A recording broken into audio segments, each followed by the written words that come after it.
Hello, hello. And let's turn off this music. There we go. Welcome to the stream. Today we're going to continue our work on Stawl.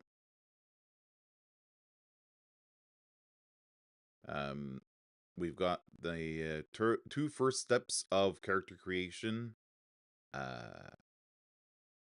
almost done. The first one's done. That's really easy. It's just think. The second part is the ancestry. We've managed to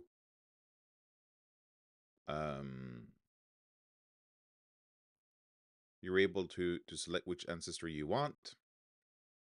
Clicking select, and then it gets selected.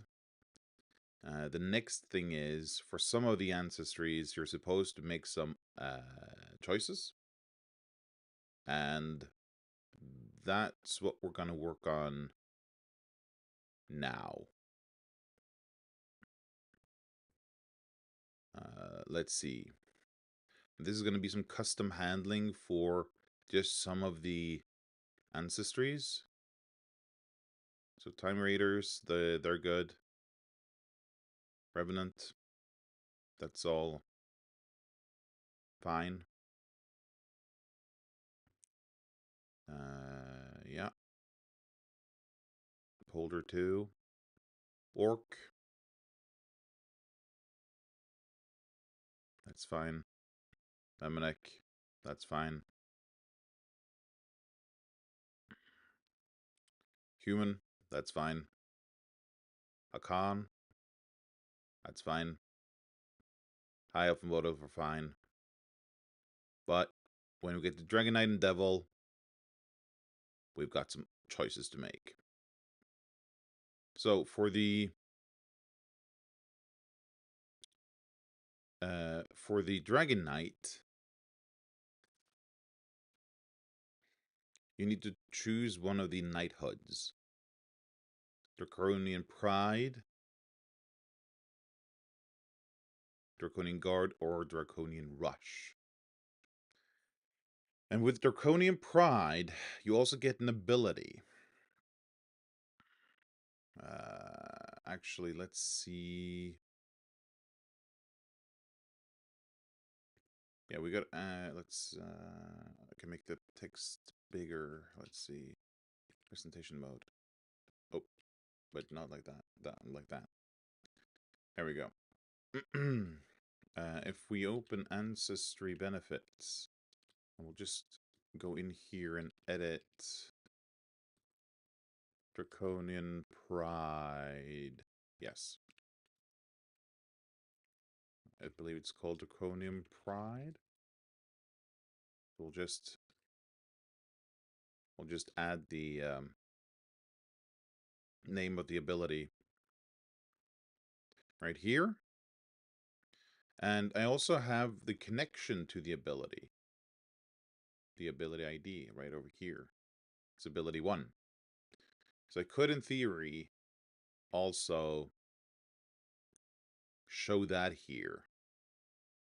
But I'm not going to quite yet because I don't have a way to I haven't built like the component to show off an ability, and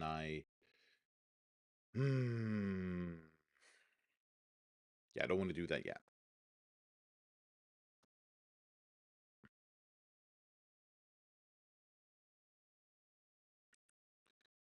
So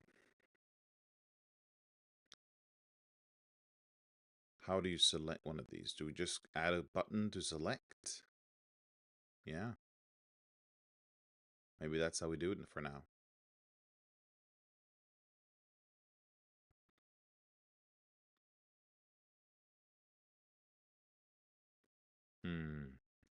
Let's have a look at the... I think we made Dragon Knight. Yeah, here we go. We did all this work to make the Dragon Knight support having kind of sub benefits, and then it turned out that it was actually a good idea to just have that as a universal thing, because some of the other ancestries also have like sub features of their benefits. You don't necessarily have to choose one of them, but it's useful nonetheless. Okay. How much have I changed since? Okay. Just gonna character creation steps. Then we're just gonna add this.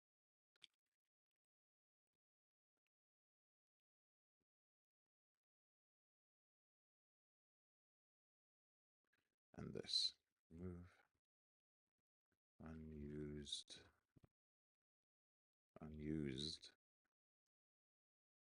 Import.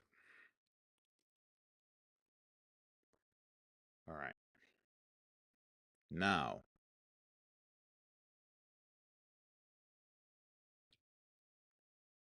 let's see. We've got these child abilities, child sub benefits. How do we...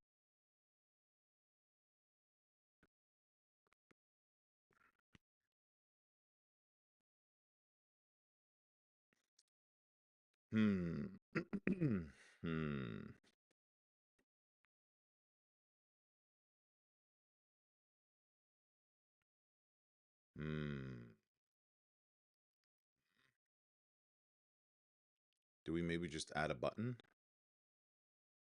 I think that might be it, actually.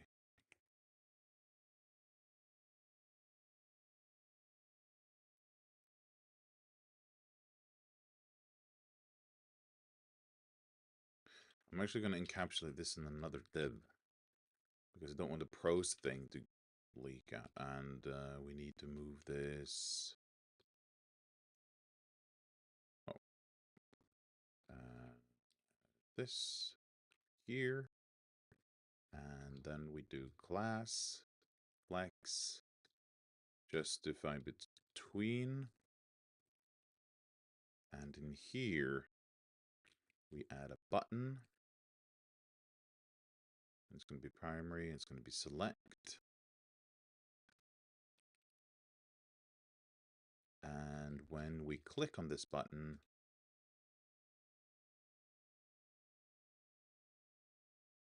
we selected, so, well,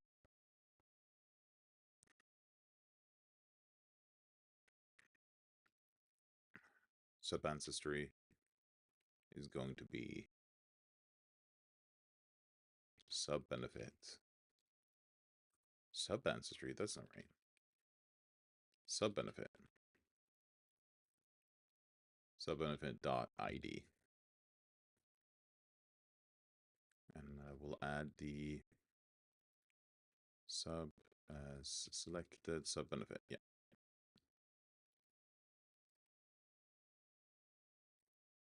And then if this is if selected sub benefit is the same as the idea, sure, we can use that one again. We'll add an else clause like this. I actually want to change this to be with an idea at the end. May cause, oh, is idea something else? No, it's a number. And this is also a number. Wait, what? Why?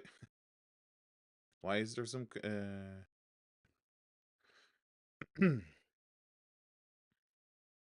comparison may cause unexpected type coercion? Oh, they want me to use triple equals. Ah, okay, I'm not gonna bother.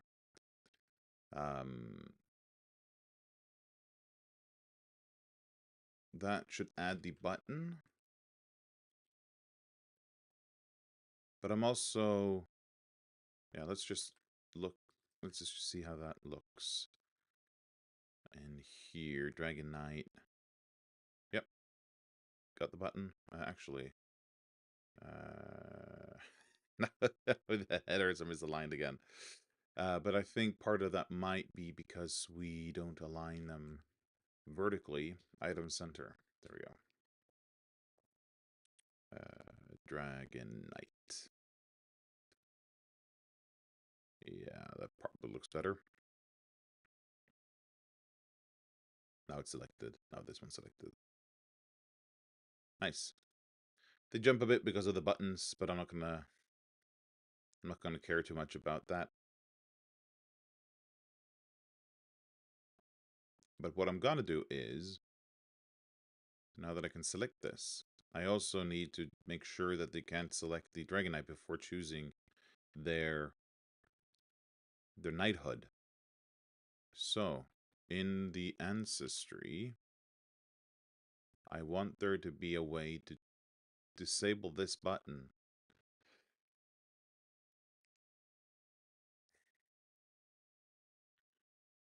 So, I think if we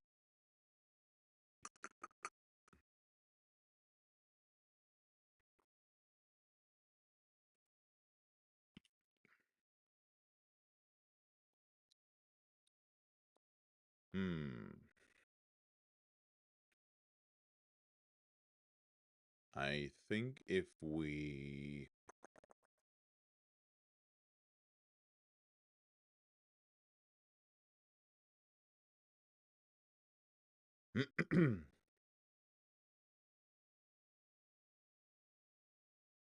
what if we expose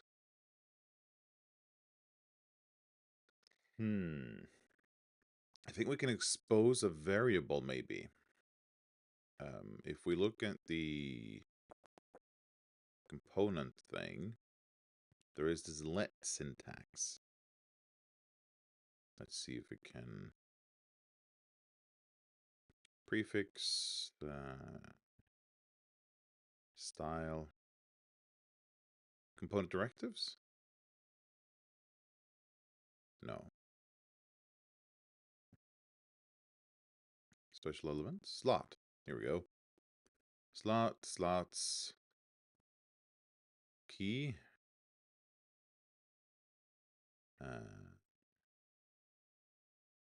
What's key? Slots can be rendered 0 or more times and can pass values back to the parent using props. The parent exposes the value to the slot template using the let directive. The usual sorting rules apply. Let item is equivalent to blah blah blah, and item is from the slot item. Yeah.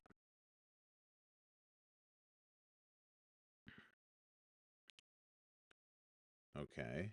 In fancy list, each item and items, and they.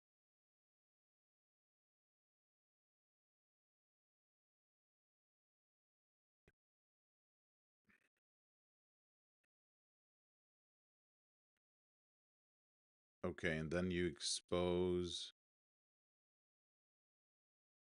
For the slot, you also expose the thing.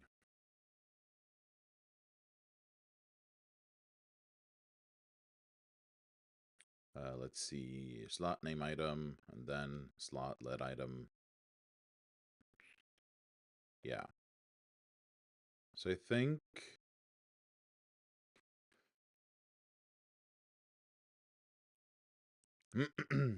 for the slot, let's see.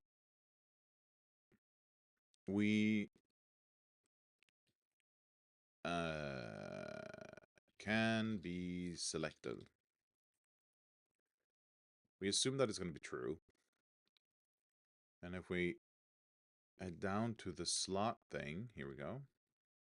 We expose can be selected. Like so. Which means that in here, in the Dragon Knight ancestry thingy, we're able to say let can be selected, which is going to be a bool. And can we? Oh no, it's just going to be exposed to us. We can't pass anything in through that. That makes sense. But why did I do this anyway? That's just a very. I don't know. I don't. Let's just add it here. Export let can be selected. There you go. All right. Let's add a third option to this. Elif? Yeah. It's not. Is it Elsif? Nope. Is it just if? Is it? I don't remember. Let's logic blocks. If. Oh, it's just else if. Wow, that was too easy. There we go. And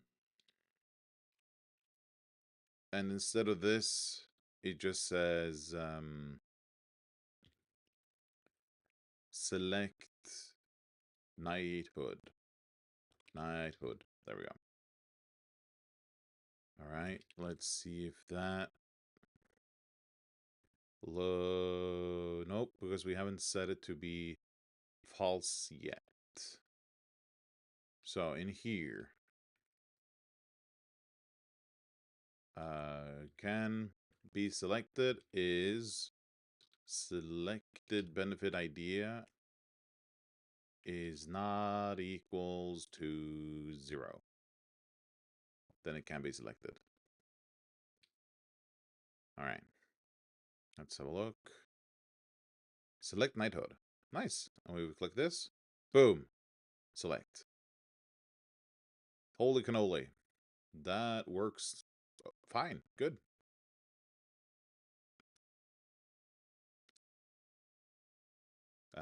I think we're also gonna just export this. And then, oh, we're gonna change this view mode to float. No, not float. Oh no! Not float. We want it to be undock. There we go. Because then it goes on top like this. Anyway, we then head over to the page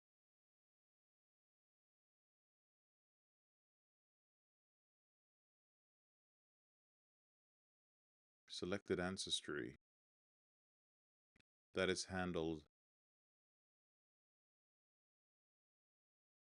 through a number. Oh, this is such a mess already. uh,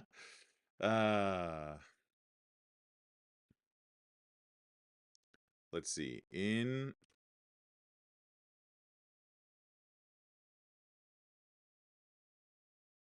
Yeah, so for ancestry, and we just re-expose that, and let's see. Inside of Dragonite, we we just pass on select. That's what we do. Right.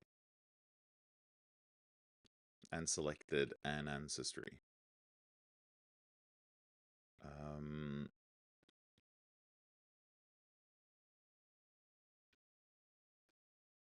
so what we're gonna do here is we're just gonna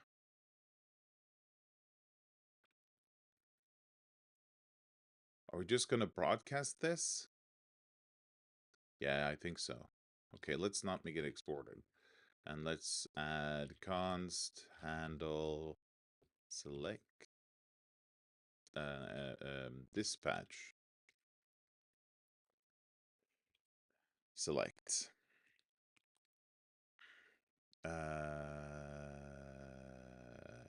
I think we're gonna take the sub benefit ID.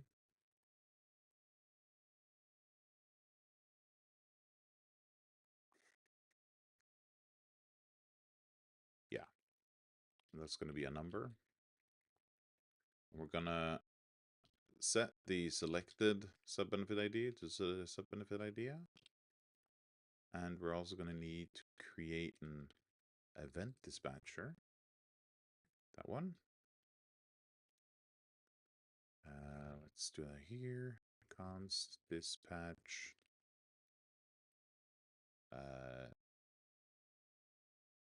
Yeah, probably should not call it select though. We could call it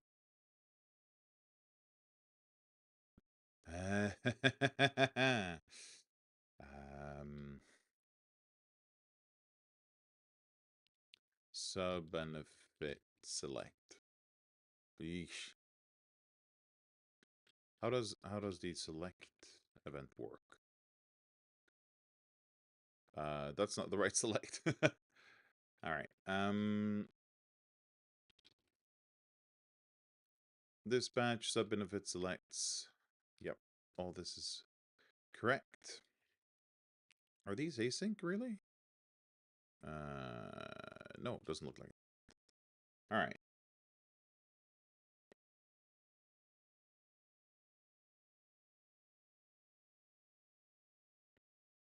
So when we click the thing, here we go. Instead of setting it like this, we're going to say dispatch select. And we're going to add the subbenefit.id to this. There we go.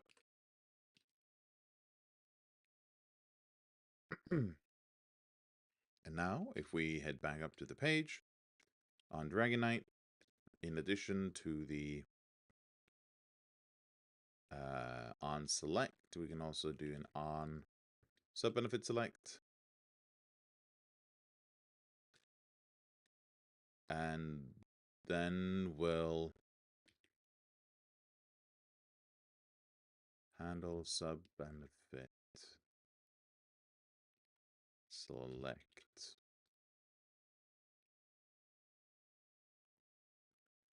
Handle subbenefit select. Details of the benefit ID. Let selected subbenefit be 0.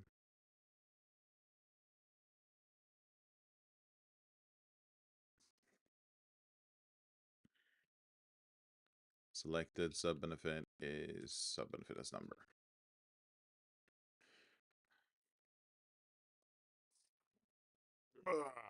Is that gonna work? Hmm.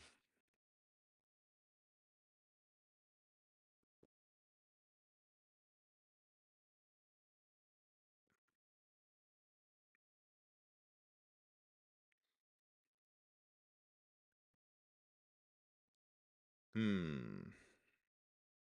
It might, for now.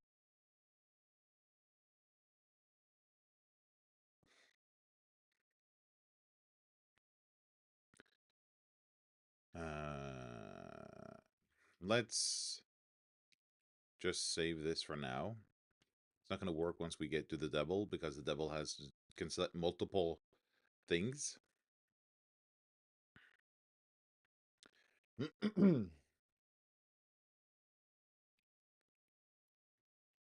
Dragon Knight. Custom handling. Now, let's have a look at the devil.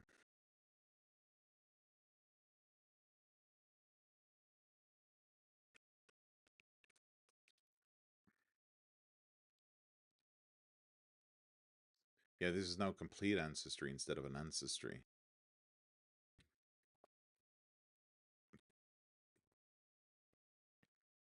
To remove that, let's rename this import just back to ancestry again. And this is going to be a complete ancestry instead. There we go.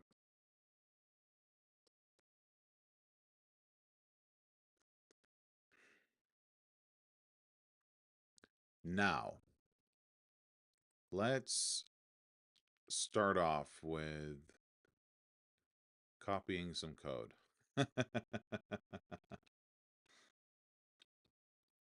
We're gonna take everything inside of this and paste it in here.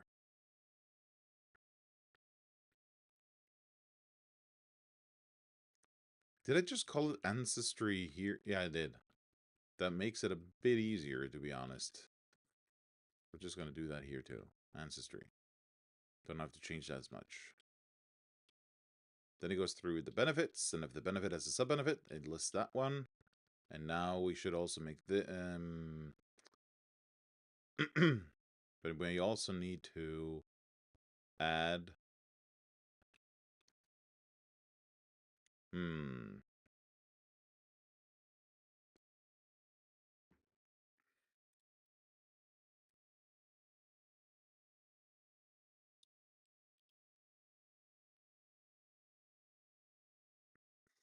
Hmm. Did I... Did I store the information about how... let's see. Yeah, when you create a feed... yeah.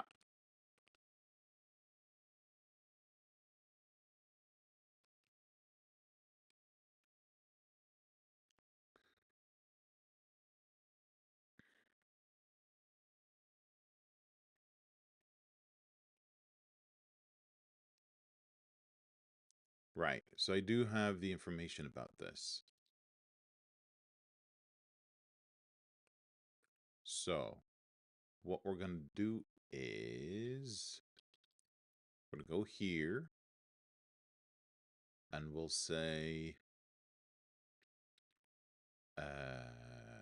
let fiend points be equal to ancestry dot benefits. And I don't want to find this one specifically. This is my dilemma. Because I kind of want all the information that is needed to explain, for example, an ancestry to be present in the data, in the database and the data that's within it.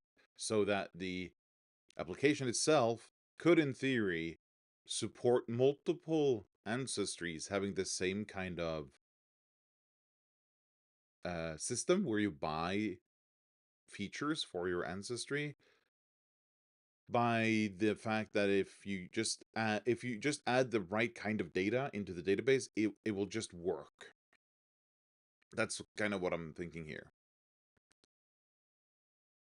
The problem is, though, that I'm currently just adding custom handling in the front end code, in the application code, which knows where to look in, which knows not to look for specific kind of data, but looks to look for just specific data instead of a kind of data. So in this case, for example, I know that I can look for the points op points section of the. I can just in here it says points 3, which is supposed to tell me there you have a budget of 3 points. So if I was to add an ancestry later that had a similar system where you get a certain number of points and you can point by different features based on those points, I could have that be automatically handled.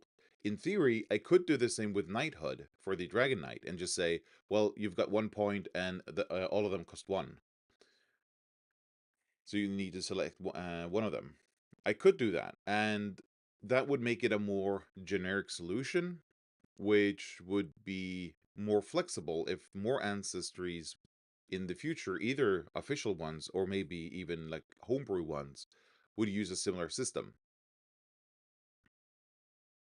But what I'm doing at the moment is I'm kind of ignoring that and just um, making a specific solution for the devil. So when it here wants to say just find fiend points and read the required value from there, it kind of defeats that purpose of being generic in that it's not always named fiend points. But on the other hand, for the devil, it always will be, or rather, they could change the name of it, of course, but yeah, according to the current rules, it will always be fiend points. So I would like to make this more generic in the future. So in the future, I might be able to support like a generic point by system. Oh, hello, Amit. It did say a more generic solution for like a point by system when it comes to benefits from the ancestry. But not today. But I'm not going to look up for fiend points anyway, because if I change the name of that feature later, that's going to be a hassle. So we're instead going to look for the ancestry that have options, where one of them is points. And it's complaining because... oh, right. I need to look at opts. That's the one that's parsed. And if options is present, we've got the right thing. And if we do, we get those opts.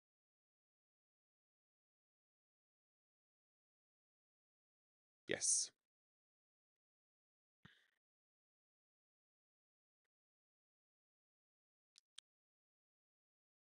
And next,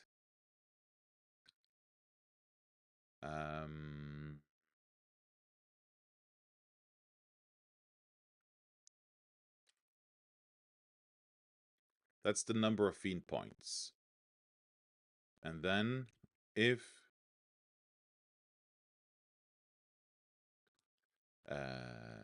let selected benefits be empty. Oh, selected. And then we say that if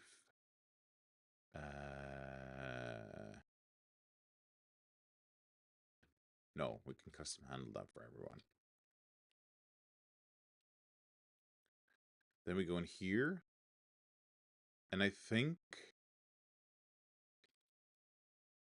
let's think.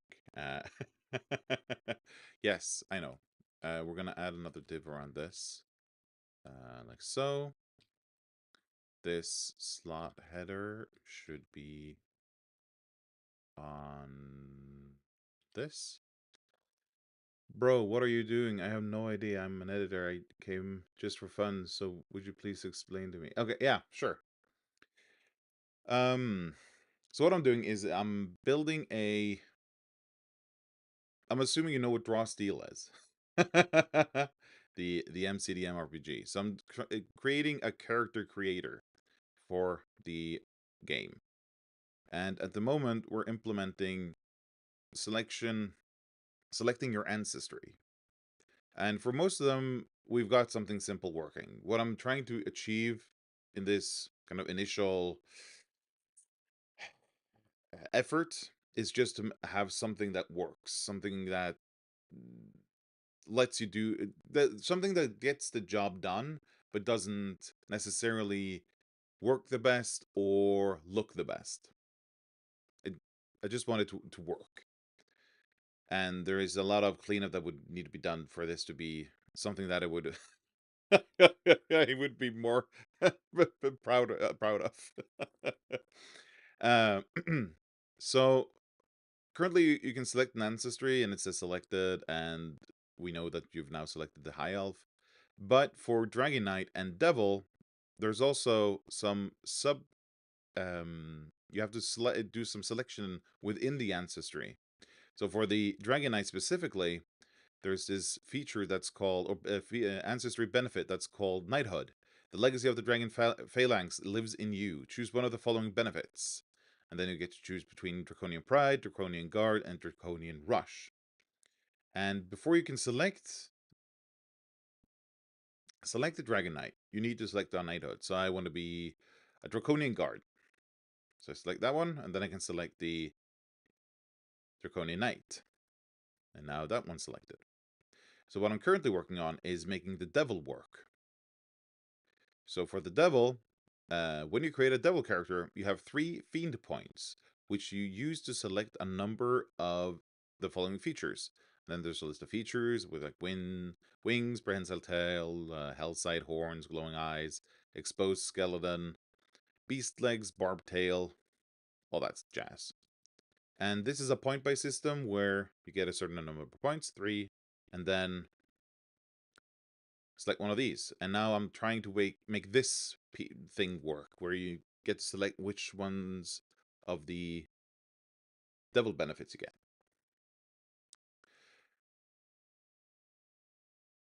Right. Where was I? Ah, yeah, they had that. Yeah.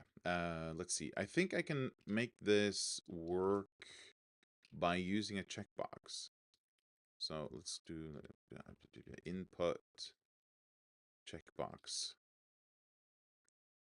And I think the name here is going to be, is it relevant? I don't think so. Let's just remove that and this.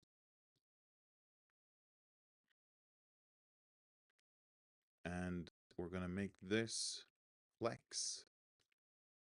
Justify between, item center.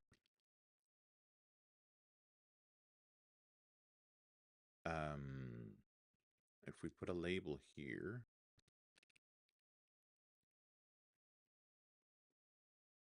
then we need to say select. And now I have to look up how we bind.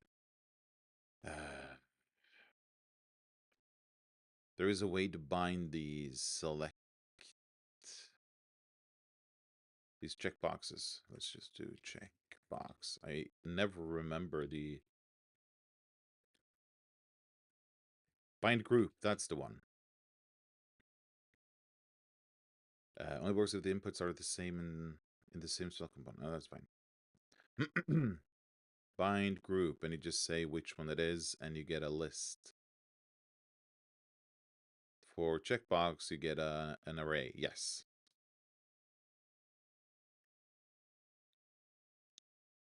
So, selected benefits is the one we're going for. Type bind group. Selected benefits.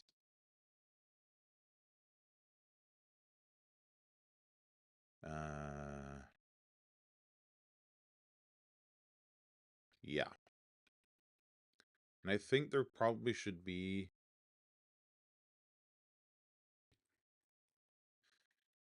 there should be an easy way to look up how many... Let's see.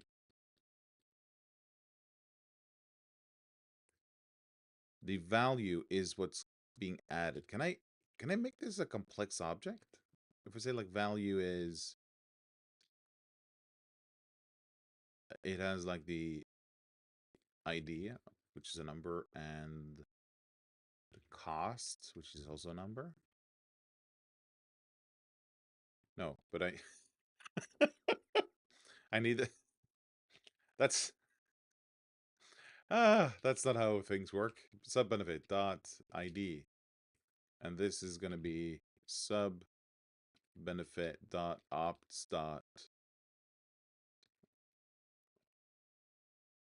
cost. That's that's how it works. And I'm just gonna print this, I think. Console. Oh, con, con, wow. Console log. Selected benefits. Yeah. This complains because it is implicit any type. I do not care. Are you gonna give me trouble because of that? No, probably not. Okay. Well, let's see. Nope. No errors. So it's just that it doesn't work. There should be an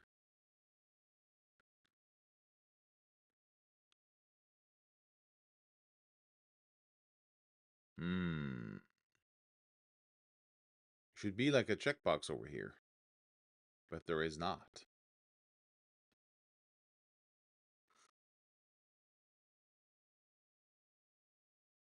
Oh no.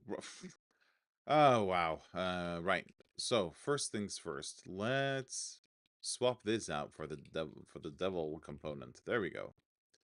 Yeah. And we need to do some stuff here. We can do this. And we'll just have a quick little peek in here.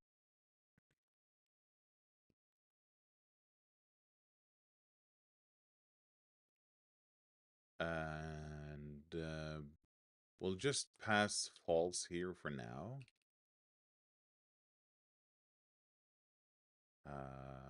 We also need this. There we go.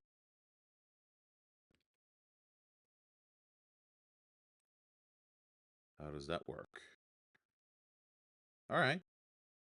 Bit weird that they're hovering. why, why, why are they hovering like that? What's going on here? What? They just okay. Um, what? What? What? Um, uh, uh, items baseline. Will that just fix it?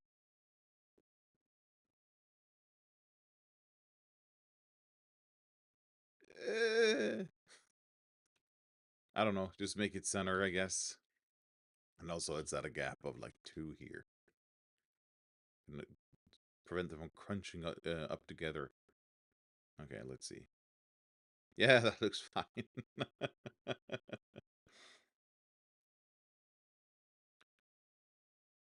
Yeah, but I was supposed to look at the here. Okay. So click select. And then I look at the array and it says, nice, I can pass those complex objects. It's just so nice when stuff works the way you want it to. Yeah, so this is going to be an array. A new array. Like so. And this is going to be an ID with a number and cost with a number. There we go.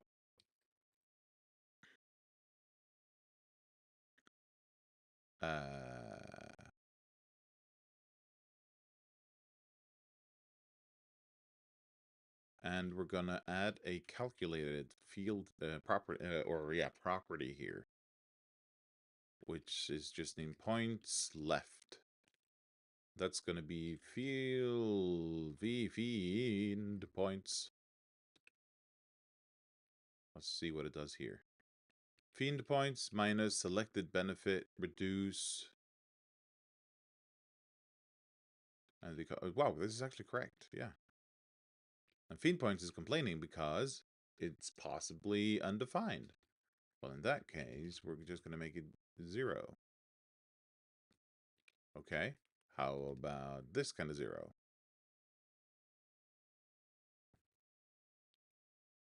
Not going to be undefined anymore. The left-hand side of the arithmetic, any number of big end. Okay, what is now, though? String or number. Oh, oh, oh.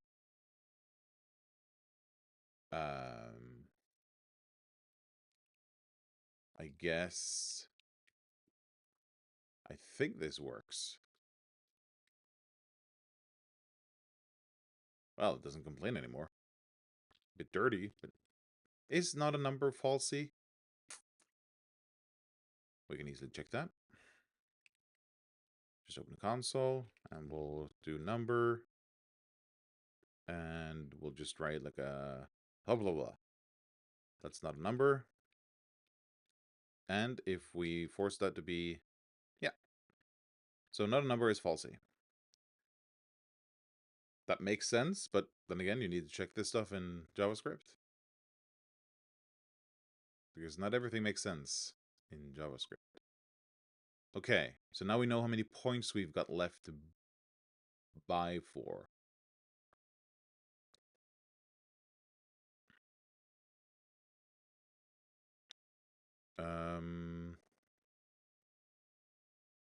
Right, so here we're going to add an if.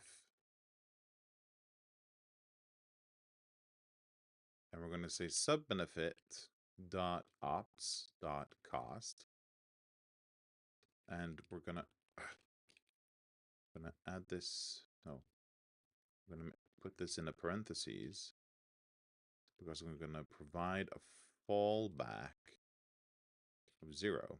And the points left, if that is more than, the cost is more than the points left, not enough points. Yeah, that makes sense. If not, we're going to do this.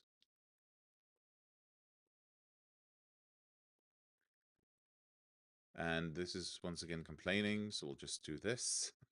There we go.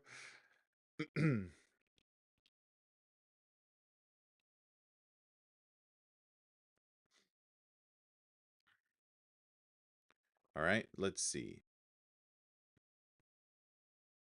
So if I want if I select the wings, nice. I can't select the prehensile tail. The problem is, though, I can't unselect the wings now. All right. So we still need this to be to be selected.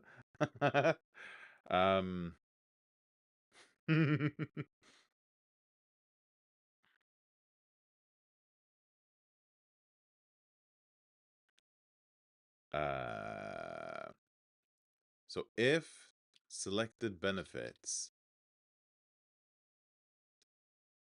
and we do like find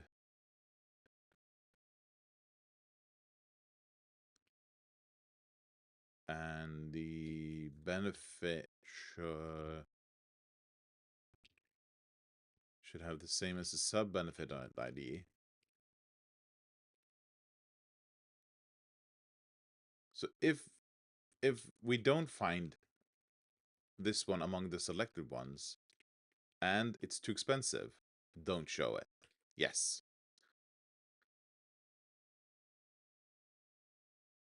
Now we select this and this becomes too expensive.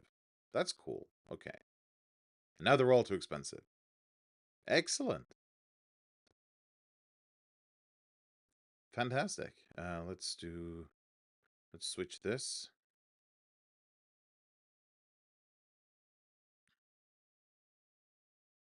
And now it says select knighthood.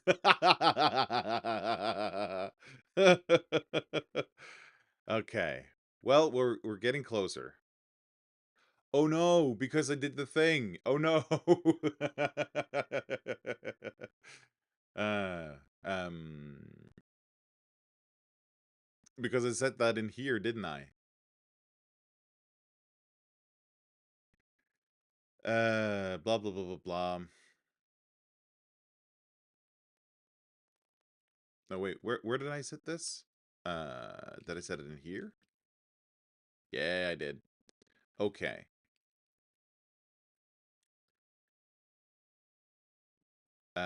So what if we change can be selected to be a string instead? Where we just say it's an empty string, and we instead call it a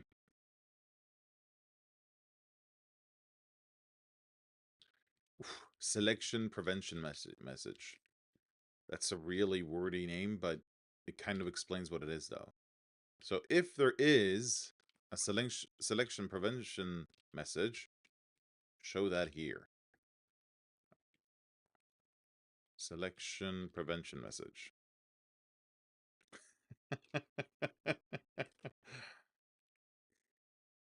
just found that a bit funny. Selection prevention. Whoa, selection prevention message. Yeah. So can be selected. If okay, we're just gonna put this in a thing. So if selected benefit ID is not equal to 0,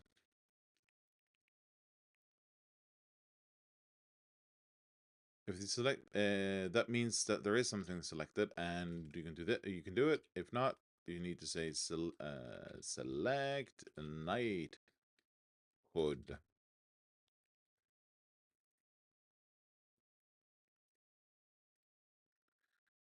That's going to be the selection.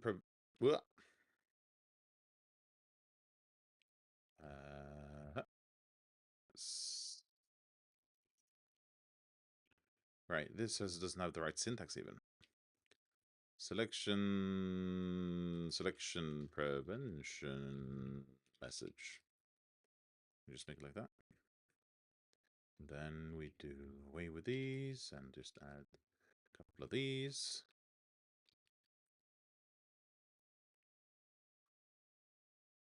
There we go. Selection prevention message. Wow, that's really it doesn't sound right, but it's right.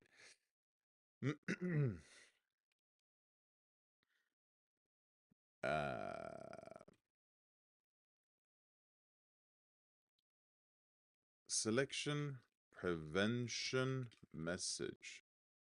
Points left is okay. If points left is more than 0,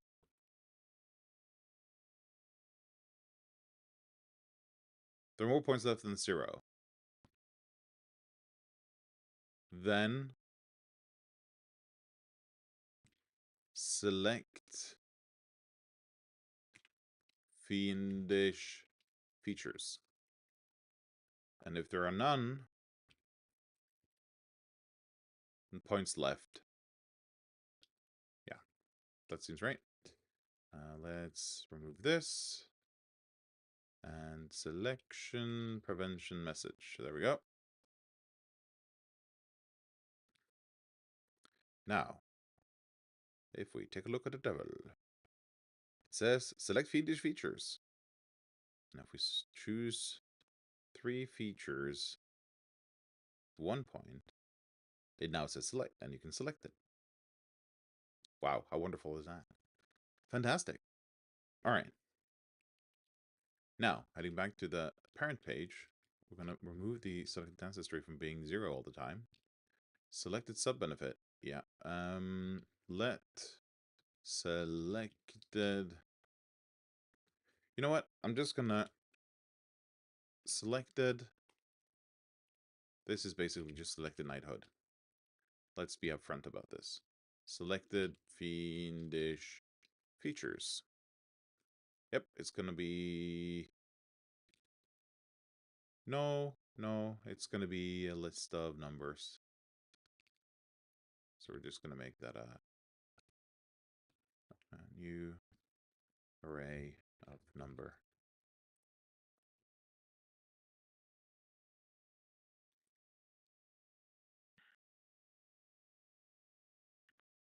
And how do we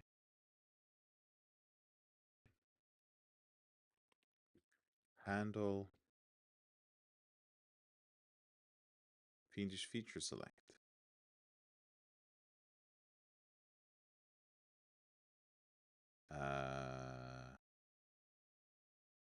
Yeah.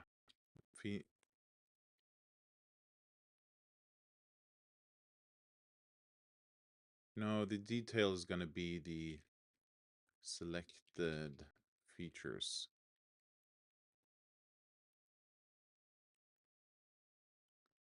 As number array. Yeah. And then for the devil, we'll just say on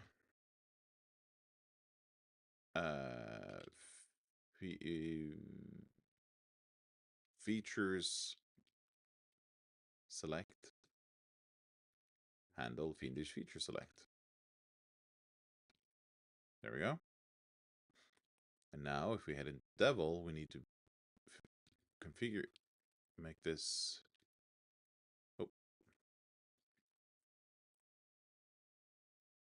event thing work. Const dispatch feature select is going to be a number array.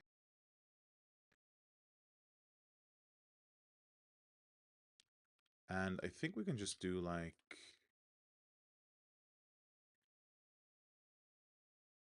this. Whenever selected benefits. Yeah, I think that would work actually. So if we go back to the page and just have a look at, if we log those three, just to see that stuff works, what happens then? Let's open this to be able to see the log. 0, 0, and empty array. Well, that's right. Okay, so we want to be a devil. And we want to have the prehensile tail. Nice, it updates to work correctly. And we want the hell site. All right, not enough points, but we can select being a devil. Now we're 1, 0, and got 2 features. Hell yeah.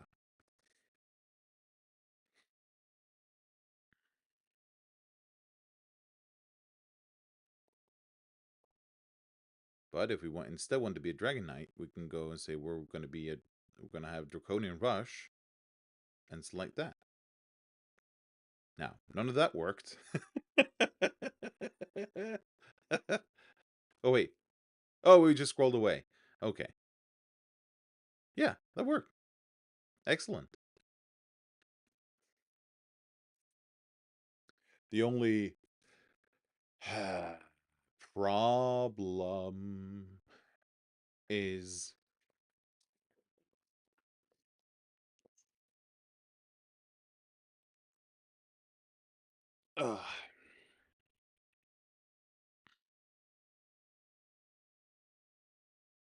if you get any of these, if you start selecting sub benefits, we also need to set the selected ancestry to 0. Exactly. There we go. So if you start out by choosing to be a devil, I want the wings, and I want the hell site. And I select that.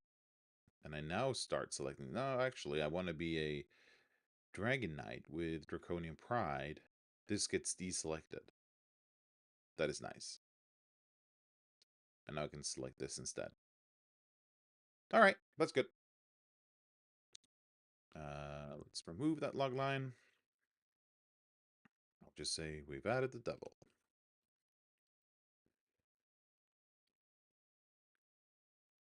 All right. Now we're able to select an ancestry.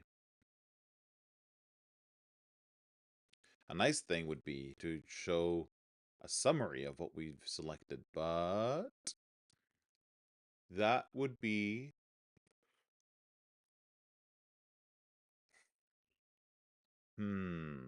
that would be very useful.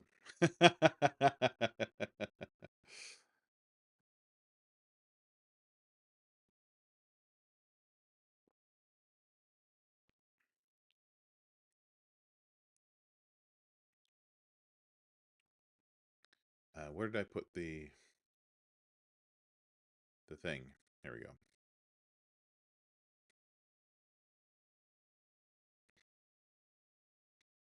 My streaming stats. All right.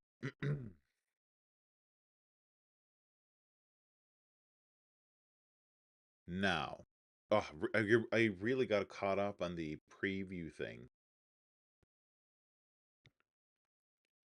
Should I do that?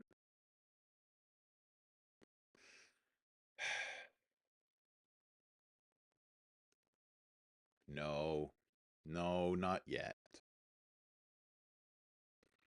Let's see. Yeah, I just saved it. Okay. I should probably stop doing that because it looks weird on the thing. After ancestries, we've got culture.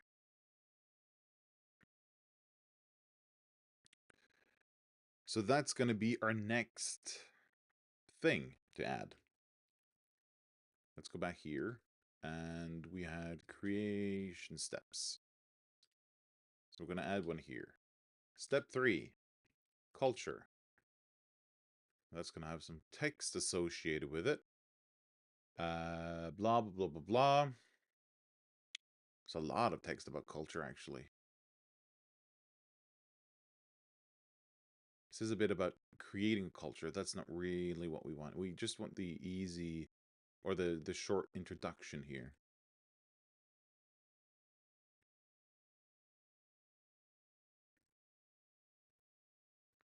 And we need to do a bit of puritying before we can add that. So we're going to head down to this scratch here. There we go. And it's going to be, oh, we actually want the soft wrap.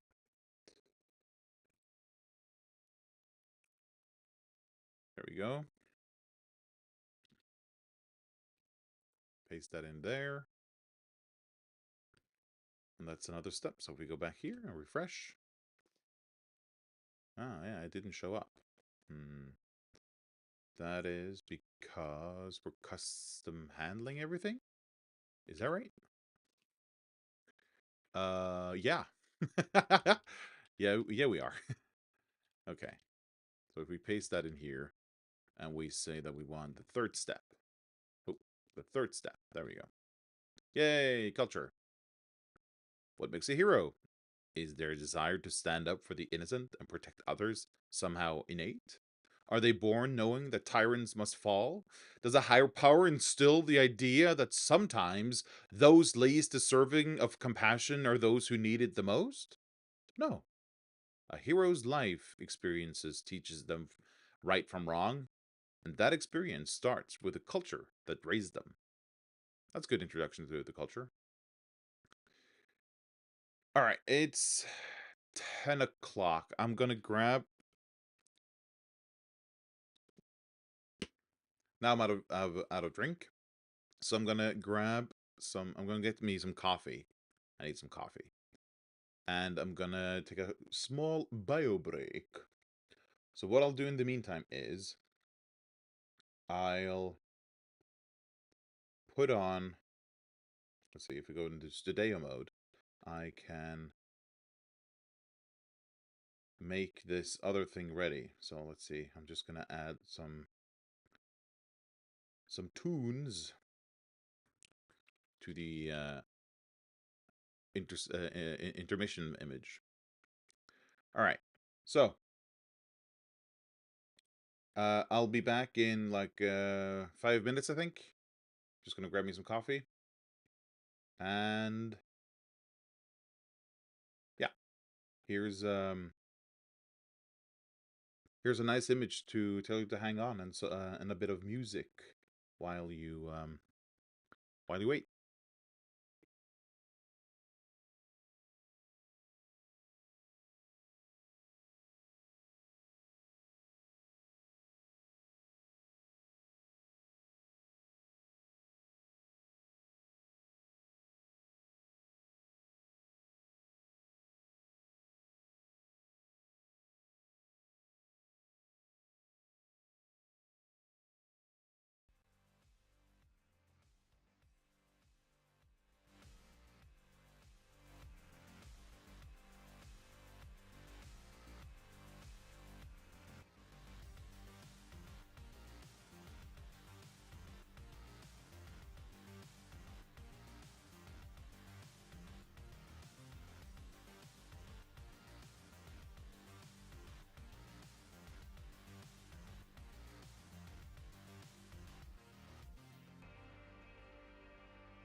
And we're back.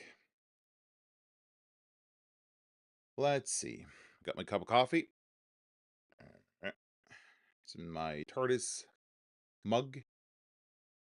This TARDIS right here. This Time Lord on this side. And once again, you can't see what's in here, but there's a small TARDIS in the middle of the bowl of the mug.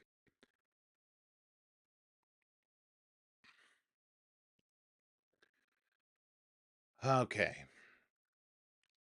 Let's see. Culture. There's a bit of explanation here about creating cultures, but I don't think we're gonna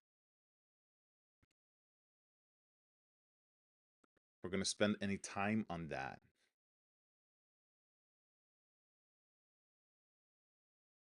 Your culture's language aspect. They list language. Your culture's language aspect determines how the people of your culture communicate. This can be any language in languages.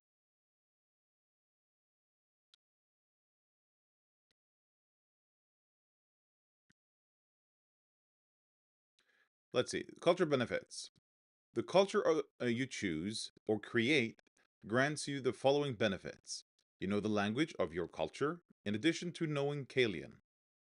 From the environment, organization, and upbringing aspects of your culture, you gain access to skills. You can select one skill from each aspect's list of options. See skills for details. You gain an edge on tests to recall lore about your culture and on tests to influence and interact with people of your culture. Right.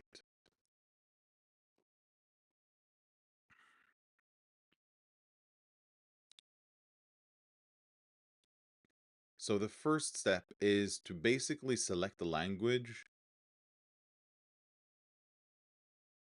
It says it can be any language in languages in the text. You can't see this text. I'm just looking at the rules document.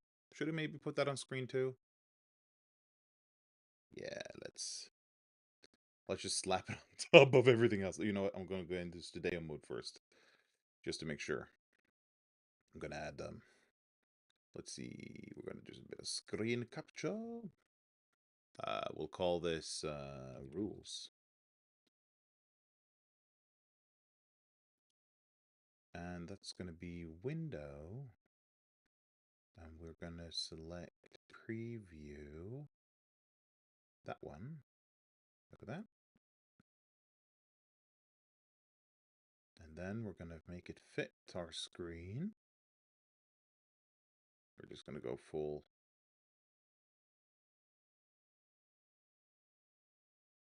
height here.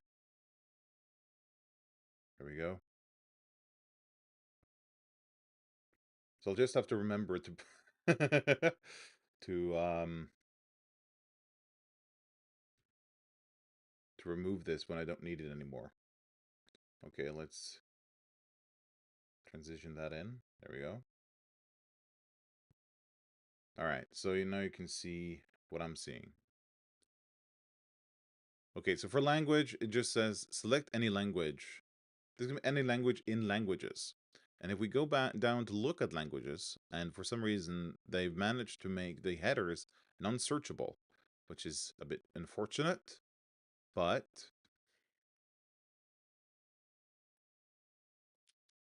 I know that languages are after oh wait, I saw it. Wait, where did I see it? There we go. It's in adventuring, which I not sure makes sense, but this is a preview of the rules. It's not the anyway. So we got the extant languages, Vesloria languages by ancestry, human languages. But we also got dead languages, which is technically under the languages header, which means you could choose to speak a language that's basically dead.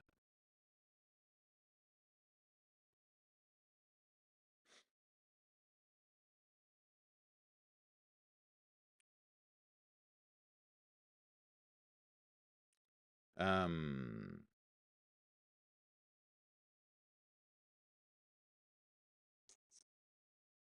Now,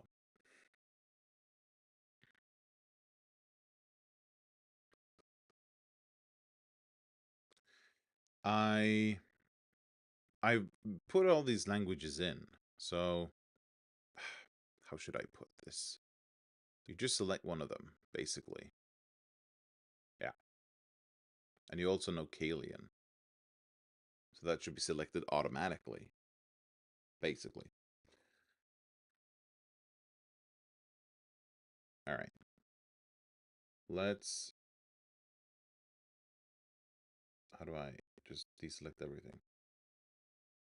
Can't. Okay.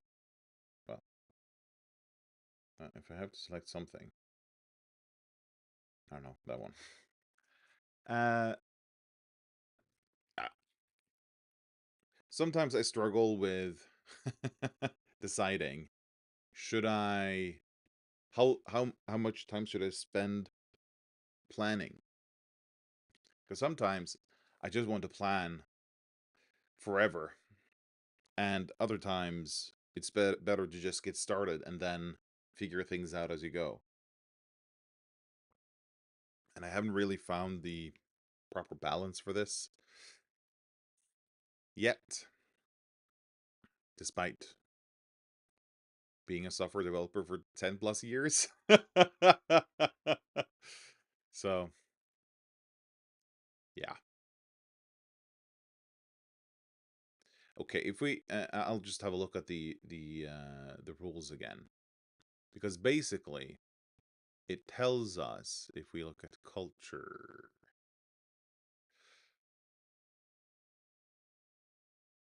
Here we go. If you look at culture,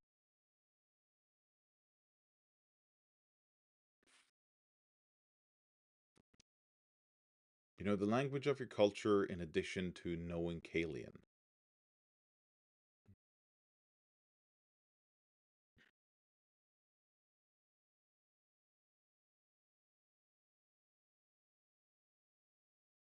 Hmm.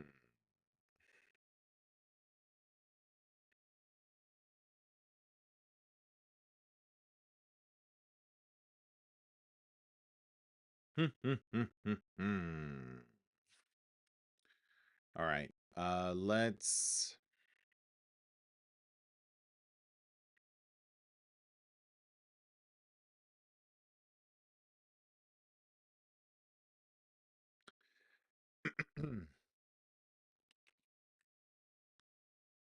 Let's see.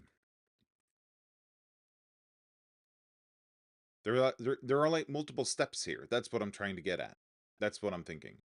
So there's first the language step, then the environment, organization, and upbringing step, and that's about it. So there's like 4 parts to this. Selecting a culture. So we're gonna have to embody that somehow in here.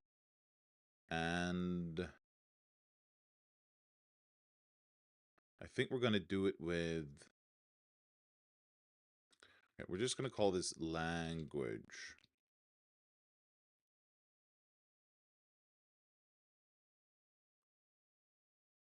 And then we'll create a component in here called language or language script lang equals ts.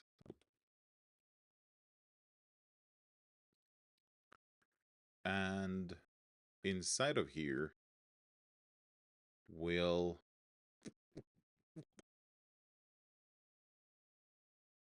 we're gonna put an expandable card. That's the that's how we do stuff. Then we're gonna have a div that's gonna be the header, and then there's gonna be like the body part. Wow. Um,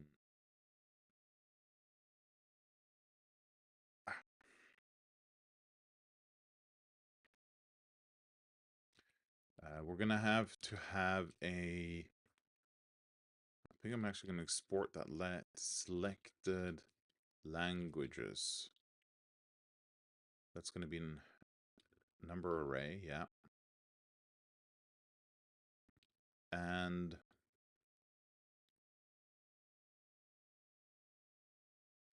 this is going to have a header.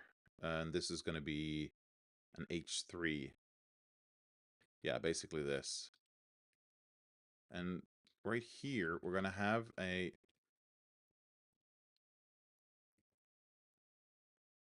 For each of the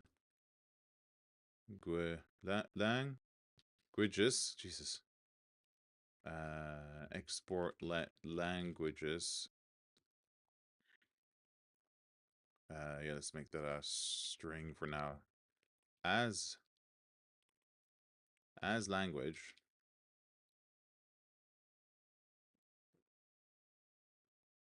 We're gonna present. Oh wow. We're gonna present like in a checkbox. Checkbox.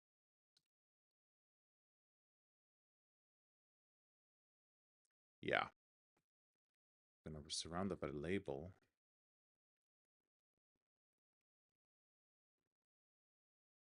But we're gonna make the label flex and item center and a gap of 2. And this is going to be the language right here. And then we're going to go back to the page. And we're going to import this. And we're going to say, let's see. Let's select the languages.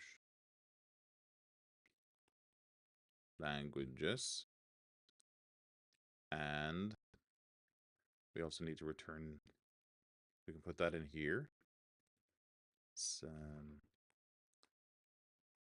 Selected languages. But we also need to load the languages from the backend. So we go in here. These are all the ancestries. Let's go below those and go here. Const languages. So wait, get languages. Include those languages.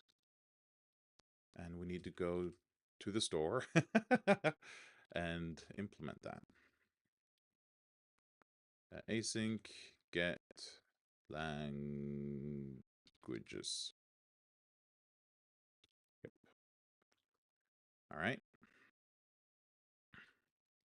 Now let's see what it's cooking up here. Oh wait, the database prepares select star from languages order by name. Yeah, that makes sense. And we're gonna make a type that represents a language. So we're gonna export type language.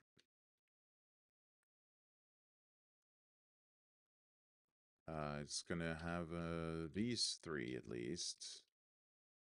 And if we look, let's see, database, have a look at the languages table. We also see that it has notes, whether or not it's extant and its region. Oh, we've got notes. Wait, don't we have a name? Yeah. Let's name. Notes, extant, which means does it still exist or not? And for some of the languages in Steel, they are dead, just no longer in use. And also sometimes it has a region. There will also be, in the rules, there is also a thing that says whether or not the language is not necessarily tied to an ancestry, but rather which ancestry's culture uses which language. And I've not encoded that in the database yet because I basically wanted to be so that ancestries refer to the language that they normally use, which I haven't set up yet. So it's just going to be a list of all the languages without the relation between which ancestries usually use which one. But that's just how it's going to be for the time being. This is going to be a language.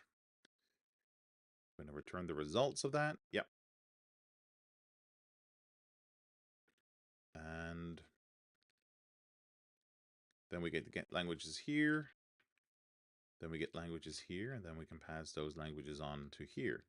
Languages is going to be data.languages. And now, if we just head in here and see, what do we get? Nice. That's not what's supposed to be, but that's what that's what I've put in for now. So this is going to be language.name. Should immediately clean up this part for this. Ha ha ha. We don't really want it to be a list like this though.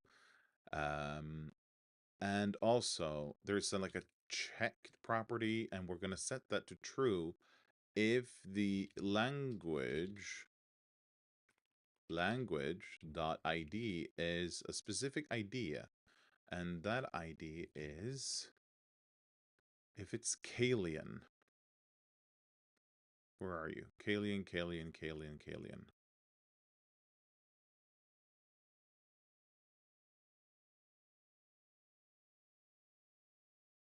Where is it? There we go. Kalian. Number 20, isn't it? Yeah. If the ID is 20 and disabled is also going to be true if language.idea is 20. Actually, I could do, I never used this before, I think. I do this and say, is Kalian? How do I write this? Kalian. Kalian. We say that that's in. There we go. Is Kalian, and then we can do that. Check if it is Kalian, and the same goes for this. Is Kalian.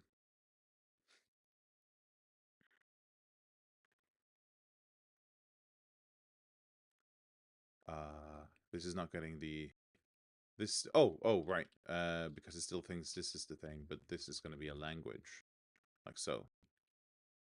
So we import that, then we get the right types. Yeah. All right. If we have a look at languages, Kalian's already selected, and we can't deselect it. Nice. And then we choose one other language. Awesome. And this input thing is going to be in a bind group, which is the selected languages. So we keep track of those.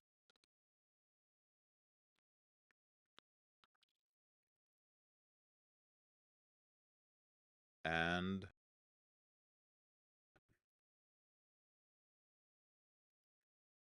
now let's see. Yeah, we wanna put these into columns. And I'm trying to think which is the best way. I think there are two options here basically. You got vertical columns or horizontal columns. So if they're vertical columns, column 1 will be in alphabetical order. Then you switch over to column 2 being in alphabetical order. So it's kind of like reading a newspaper where you got multiple columns of text and you read it from top to bottom, and then you start on the next column. The other option is horizontal columns, where the options are alphabetical in the horizontal direction. So column 1 has like the first thing, and the next item is the first item in the second column, and the third item is the first in the third column. And then the fourth item is, if there's 3 columns, then the fourth item is in the second slot in the first column again. And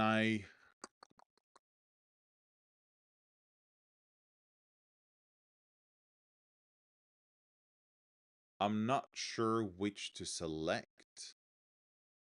So maybe we should just try both.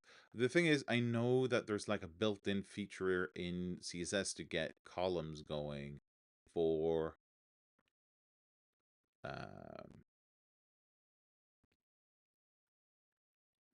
so if we have a look in here, these columns. Wow. The property in CSS is just called columns. Of course it is. Okay, so if we just want 3 columns, we could just say that. So let's see. Inside of this thing that we call languages, we'll just add a div right here and end it there and just add class columns. We'll do it like 3. If we go back here and expand this, boom, 3 columns. And you know what? That actually looks quite nice. I also noticed that Kalian is not selected.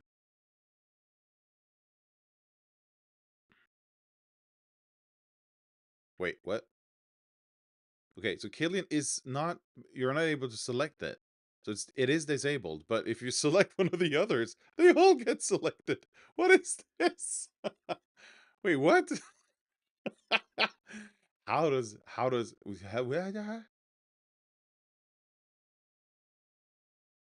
if well,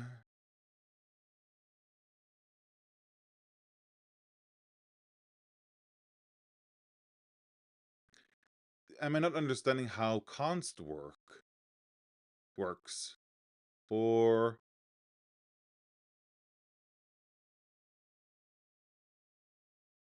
have I managed to set up some kind of binding here? I don't get it. Why would they all that is very weird. Okay. Let's try to just use the value. Okay, let's see. Let's just use the value directly. Yeah, and that one. And we'll go over here, paste this in, and see if that works any better. Okay. No, Kilian's still not selected, and all the other ones. Is it the bind group that does this? Because it did work earlier. Yeah, now it works. What the? Wait, what? Wait, what? I might be missing something here. Inputs that work together can use bind group. Bind group only works if input is in the same spell component. Yep, that makes sense. Selected languages is an array. And for checkboxes, that should be right. Oh, but I haven't said what value it's supposed to be. That kind of makes sense. So we say value, and that's just going to be language, language.id. Now it's probably going to work.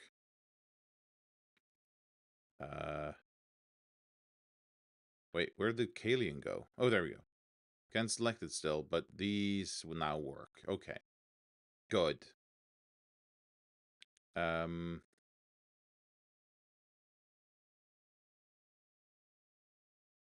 So, but these can go back to being is Kalian. There you go.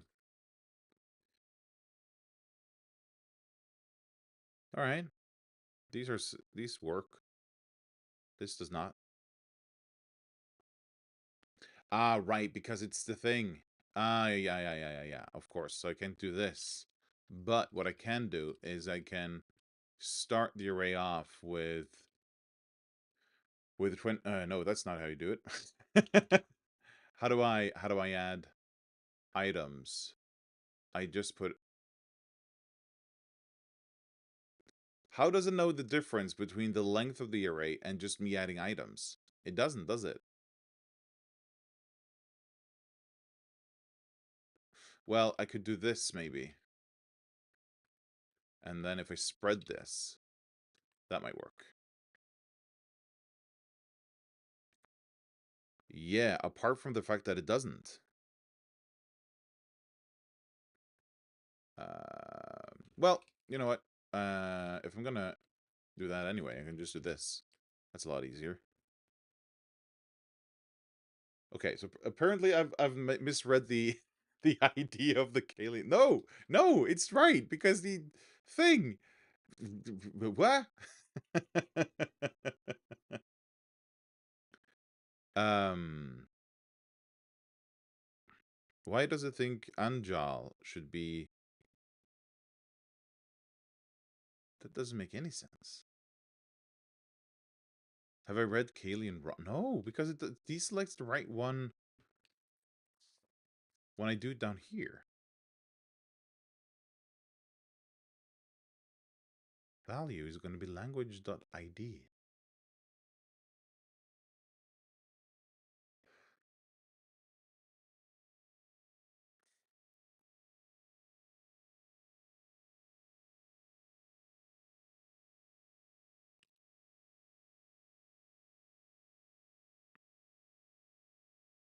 Kalian's still not selected. That is strange. Log, select languages. Okay, now the array is empty. Okay. Now it contains 3, 22, 16. Yeah, that makes sense. But it does not contain... Hmm.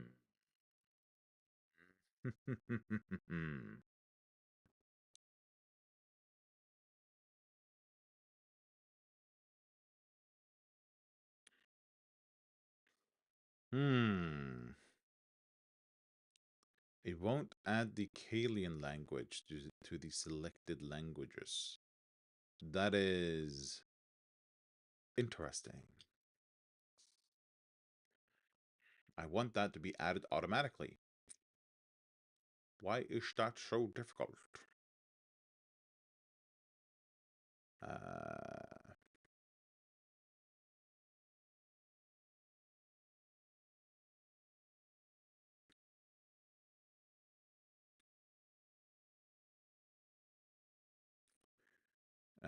and also, you're just going to select 2 languages, so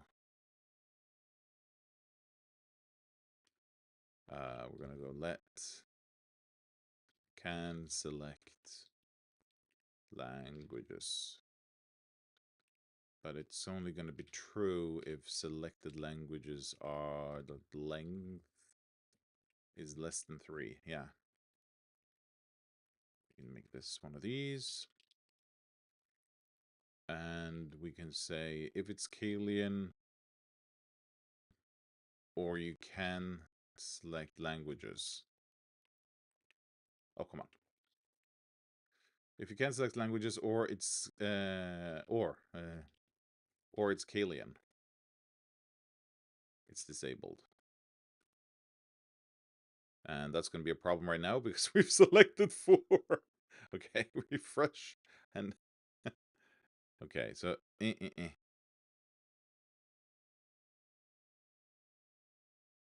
Oh, right. Ah, crap. So you can select 3 now, but then you're not able to select anymore, and you can't remove the selection.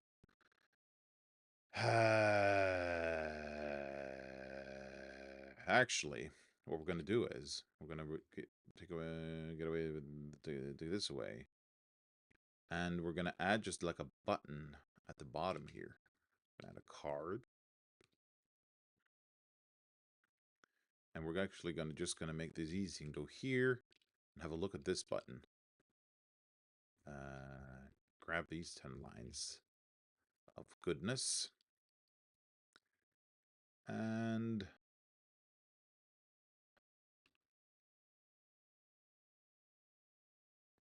just going to remove that, and we're going to say if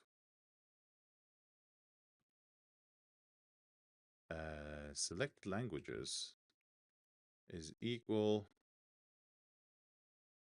no, dot length is equal to 2, you should show the button.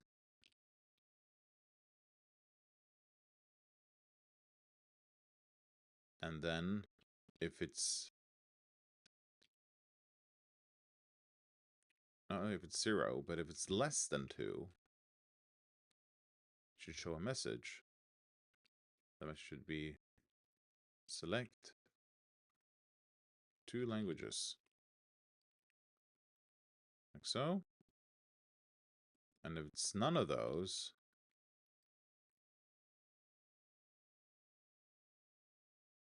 no, wait, that's the same message always. Yeah, there you go.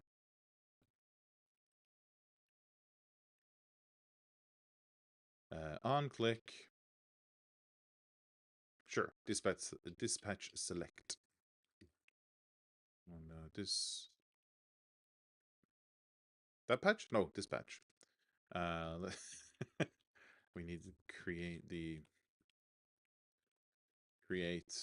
event dispatcher, and then const dispatch select. It's not gonna be a number, but it's just gonna be in a selection, an array of languages. So language array.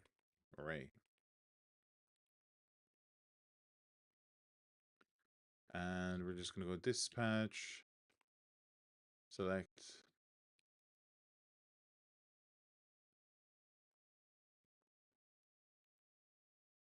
and selected languages. There we go. Oh, right. Selected languages, and we're just gonna make this a number array. There we go. All right.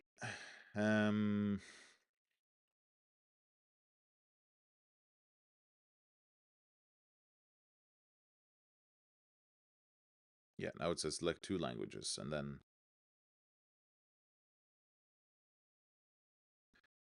we're back to the problem of not being able to select Kalian. Why does it... Do I just have to cheat this? Number array.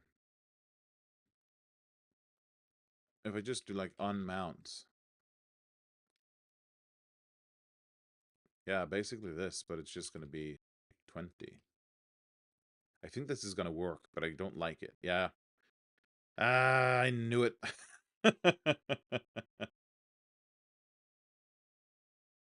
There we go. Oh no, you've chosen too many. All right. That's languages. We've selected the language, and if we go back to the page right here, we can go up here and we can say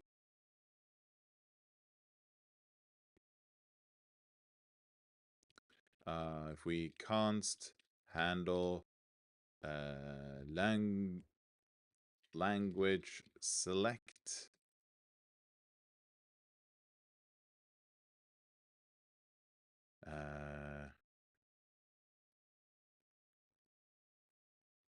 selected languages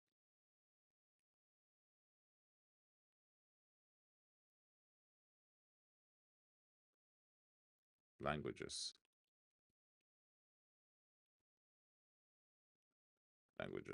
there we go, as a number array. We put that into selected languages, and we don't really need to put that in here.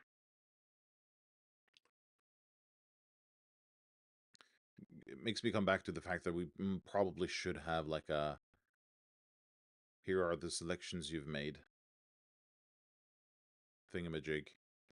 What we could do, however, is doesn't this have like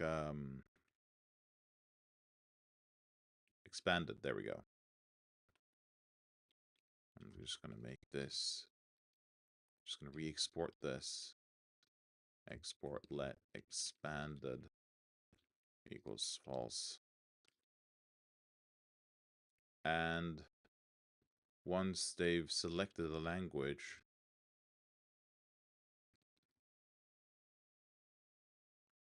well, actually,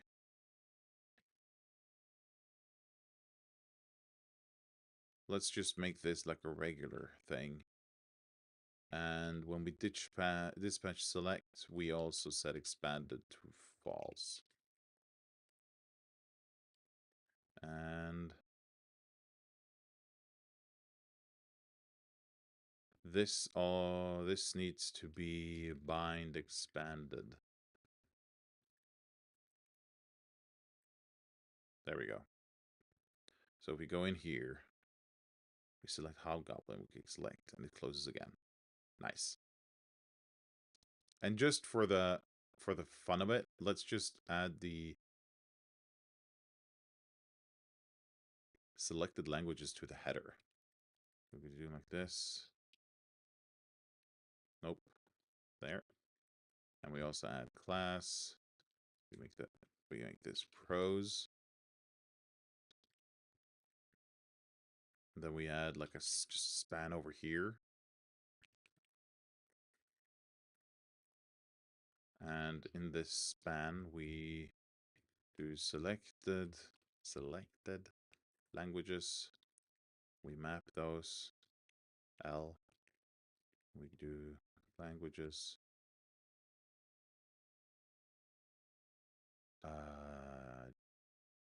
Dot find.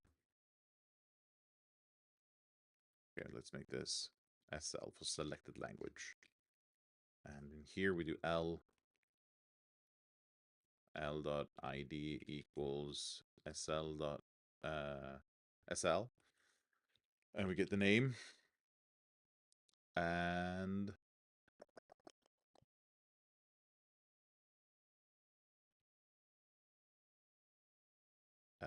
let's see where, and we join these by adding a comma.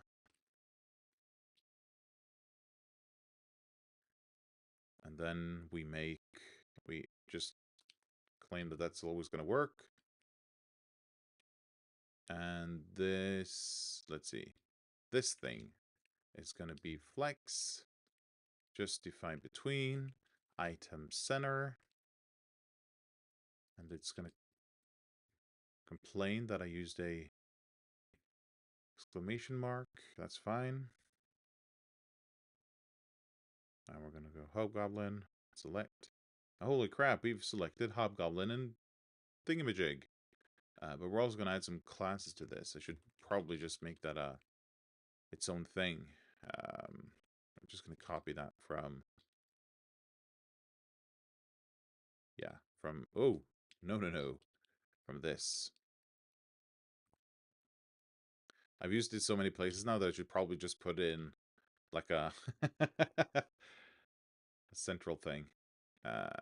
What's it complaining about? Oh, an extra C in here. There we go.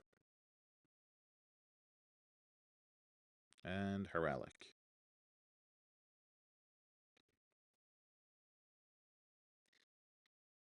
Should probably just make that a separate component at this point. You know what? That's going to be the next thing I do. I'm just going to call it like a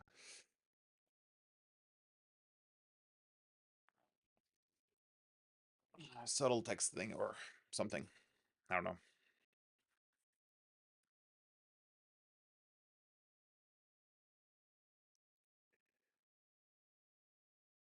So yeah, now we can choose your languages. Okay, let's add that to the thing.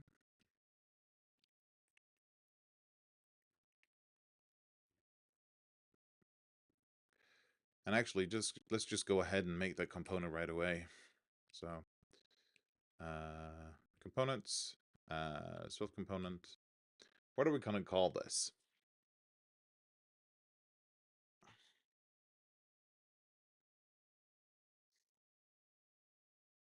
Subtle text.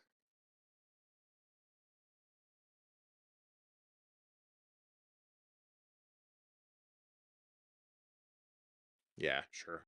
I can't think of anything better. Subtle text. And it's gonna have this. Let's do this. Do we need? We don't need script. We're going to change what's in these tags, and this is just going to be slot. And that's the whole thing. But now what we do is we look for this specific section across the whole project. Except for, let's see. That's a button thing. Button divider. Here we go. We're just going to switch this to be, let's change until here, subtle text.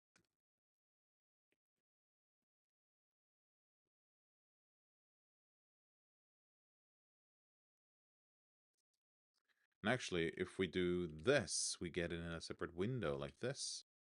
And we can say we don't want to know about these. But we got some examples over here.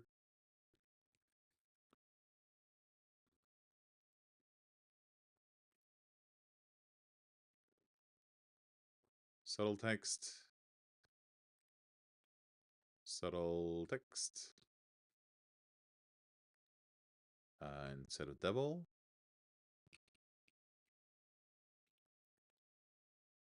Subtle text. Subtle text.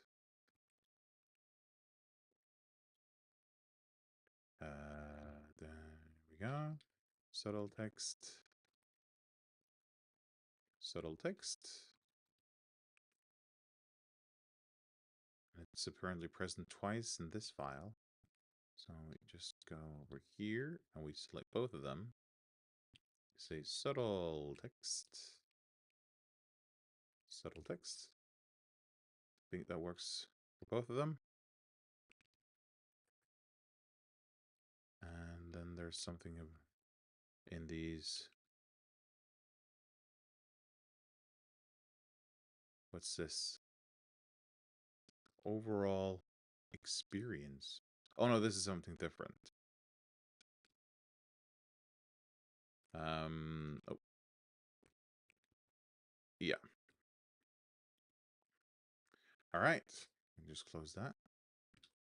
If we save that and we go back here, we see that it still works as expected. Excellent. I'm just gonna save that. Add subtle text.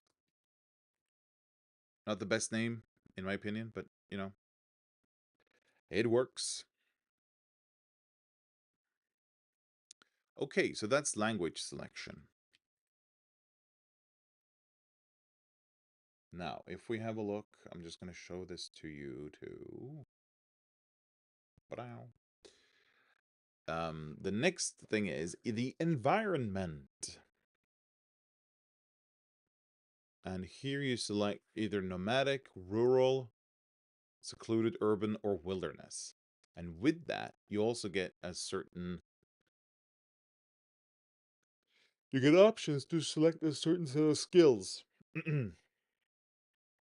And in the character creation rules, which I think many people don't notice when they read through the rules, if we go making a hero, it says here, your first session, blah, blah, blah, blah, blah.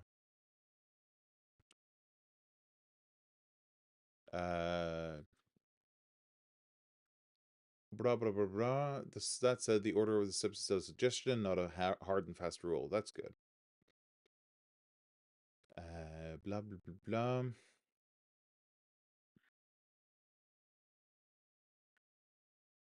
Oh no, where does it say this?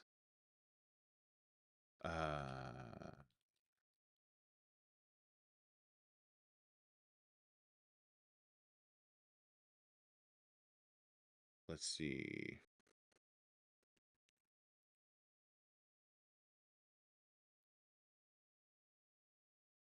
Hmm.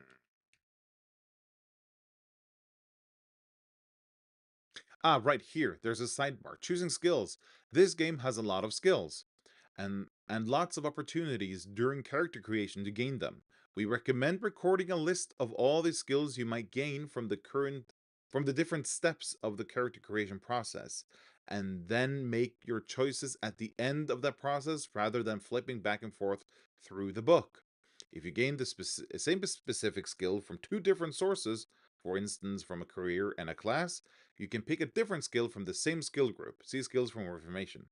That sidebar, I think, is overlooked by a lot of people. It's a bit.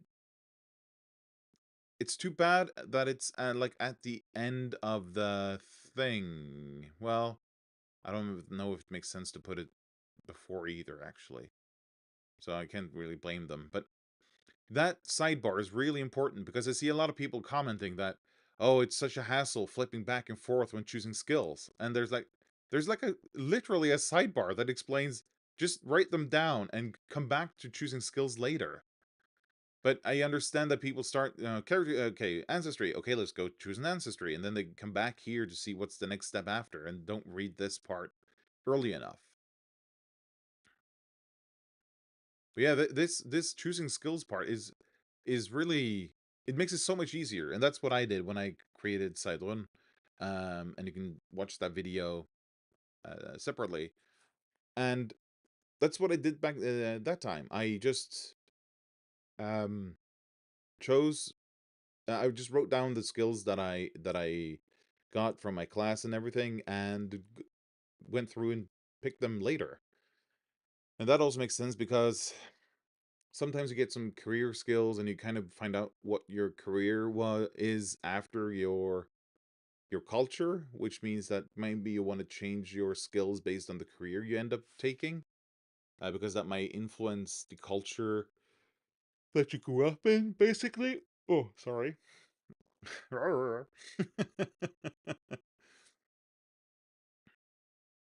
also, there's this important thing: changing character options. If you pick a skill, ability, class, or any other option that you end up not liking after using it in the game, even your character's ancestry, you can always freely change that option between game sessions. If you want to change an option during a session, ask your director. If they say it's fine to swap that option out for something else, go for it. That is really good. I this this is one of those things that it's nice that the rules point this out explicitly, because for some people it doesn't necessarily feel like that's allowed if it doesn't say, because it feels very permanent when you build your character. So saying that you can swap any of this out after if you want to, it's great reminding people that that's an option. But also the fact of the matter is some directors might be a bit strict, and when it's in the rules they may be more accommodating to swapping out different options based on what the player might find interesting or fun to play. I'm of the opinion that players should be able to tweak their character basically between any session, as it suggests here, because what's the point of playing if it's not fun? And don't give me some kind of bullshit thing with well, they made their choice and they should live with that. It's like we're here to have fun. Why would you do something in opposition to that? I'm not saying that it's always going to be rainbows and butterflies or whatever. There will be some tragic stuff that happens with your character, but that shouldn't be because you misinterpreted something and now you're just gonna have to be stuck with being the wrong class for the rest of the campaign. That just why would you rob someone of the fun of playing something they want to play? Anyway, back to culture. Um, all this whole rant was in in aid to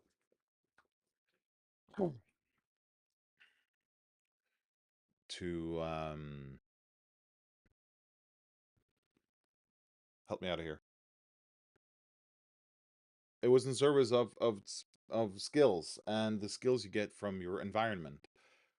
Because I just want to record the skills that you're supposed to pick, and you'll pick them later, even in this character creator. We're gonna follow that recommendation that they have. But this also makes me think: have I not recorded any of this in the database?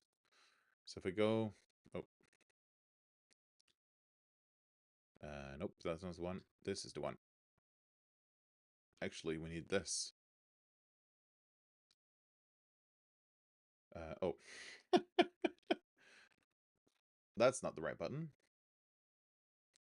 I'm gonna also just make this a undocked panel, expanded by a bit, and there should probably be some culture. No, not really. There's languages.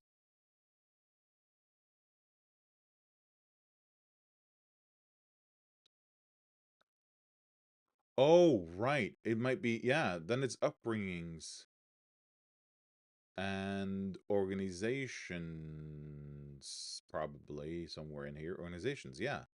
Okay. So I haven't made like a culture thing. So these small headers for each of the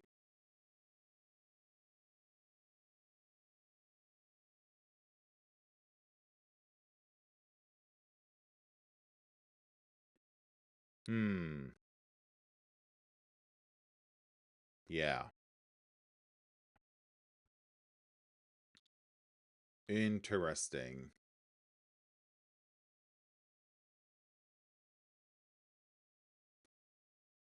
How do I want to do this? Because there might be the need to add like, where do I keep this text that explains kind of what this part of the thing is? How did I do this with ancestries? Yeah, because each ancestry, and then there's just the introduction.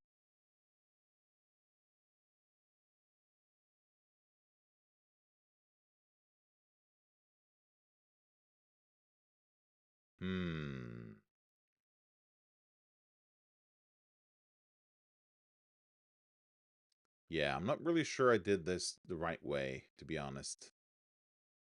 I'm not really happy with how I modeled this data. I should probably have put it in like a culture thing and then call them culture benefits with sub benefits and everything. Yeah. Ah, man. I should have recognized. Oh, man. This is. This is the. Ah. Ah. All right.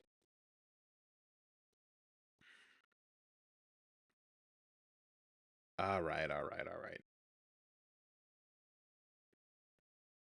So what we're going to do is we're just going to make this work for now, but I'm going to have to redo this whole data structure at some later point just to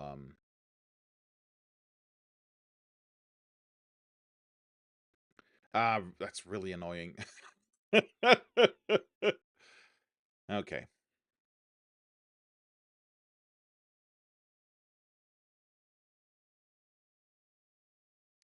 Okay. Yeah. We're just going to make uh a component for this. So what's next? It's environment. Web store. Oh, web store. Component environment. And we'll probably going to have some script things here at some point, so we might as well just add it right away. And we're going to have like an expandable card. And we'll make that so. And there's going to be a header slot right here. Oh. And that's going to be one of those. And then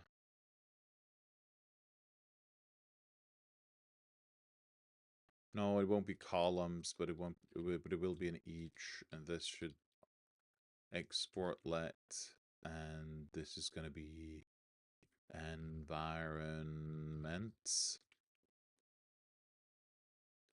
which will be in environment array.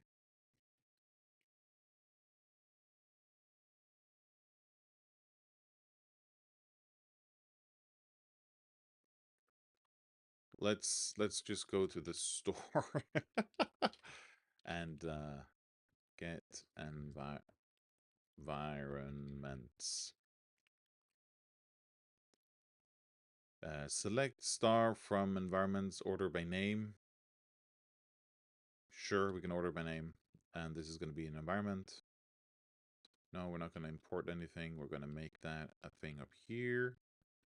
Just do like a copy of this.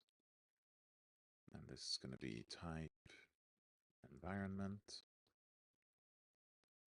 And environment. I'm just going to have those, and we'll just have a look. We'll have to open the database and then have a look at environment. Name, text. Yeah. That's it. Name and then text, which is also a string. And that's this done. Yeah. And then we can go back to page. We can get the, actually we just have those right beside them here. Environments, get environments. Add that here, environments, like so. Then we go back here, and we can go down here and say environments, environments, data environments.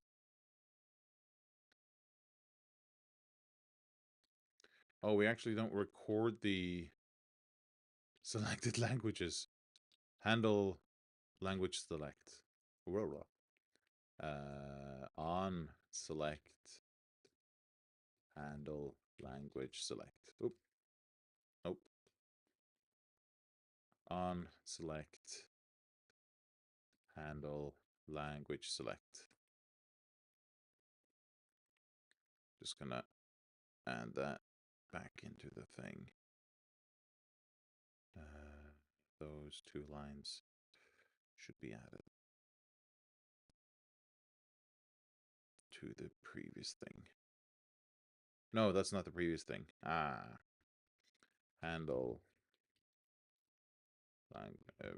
record language selection.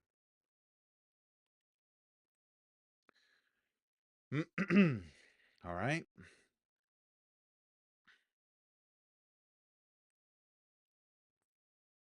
So for environment, we get an, let's see. No, that kind of environment. For each, oh, what is going on? Environments as environment. And for each of those, we're basically going to use a card. That's right. We need to end the card here. This can be an H4 actually. And then we're going to have some text. Yeah, we probably have to render that text. Well, we didn't really render this. No, wait, this text right here. It worked out fine though, but that's just a coinkydink. Why is that? Oh, because it's not pros. That's what we're missing. Class pros. There we go. Now it looks right.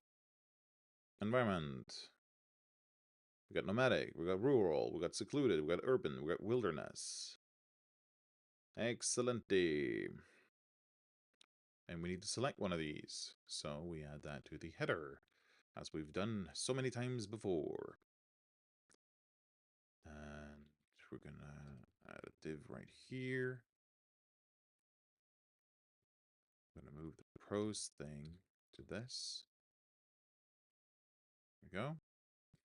I'm going to make this flex and justify between an item center. Then we're going to have another div. And inside of here, it's just going to say selected if it's selected. Need to import subtle text. And if it's not selected, else, we have a button that says select. And we have a select selected environment. That's going to be 0. But then we say const handle, no, dispatch select. We need to import create event dispatcher, and we create the dispatcher like so. And we dispatch like so. And down here, we check if selected environment is equal to the environment ID. And now if we head in here, we see, we can select one of these. And we go urban. And that doesn't work because we don't handle the click thing. On click, we're gonna dispatch select. And yeah, we need to pass in the environment. Okay, so let's change this. Whoop, that's not what we wanted. We're not going to care about this,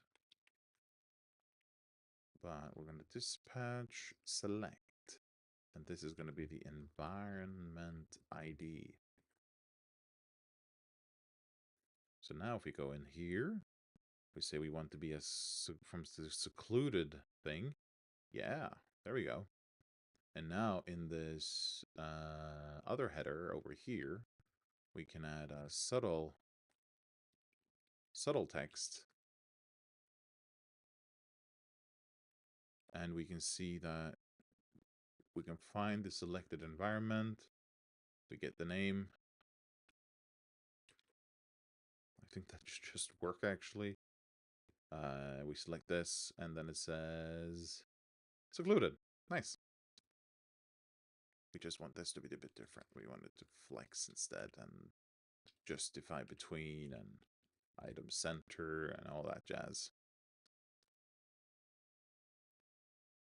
There we go.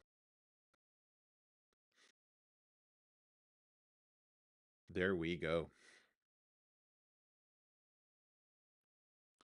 And also, once you make the selection,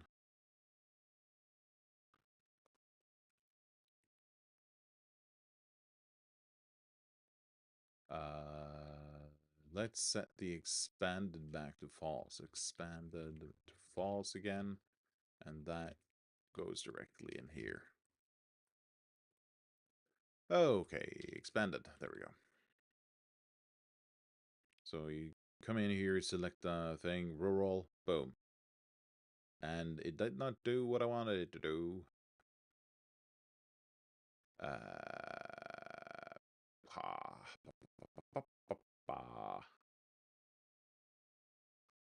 Okay, interesting. I thought that would close it. Expanded. Hmm.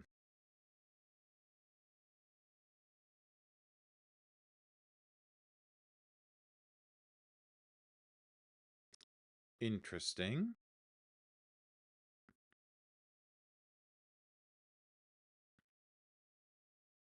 Hmm.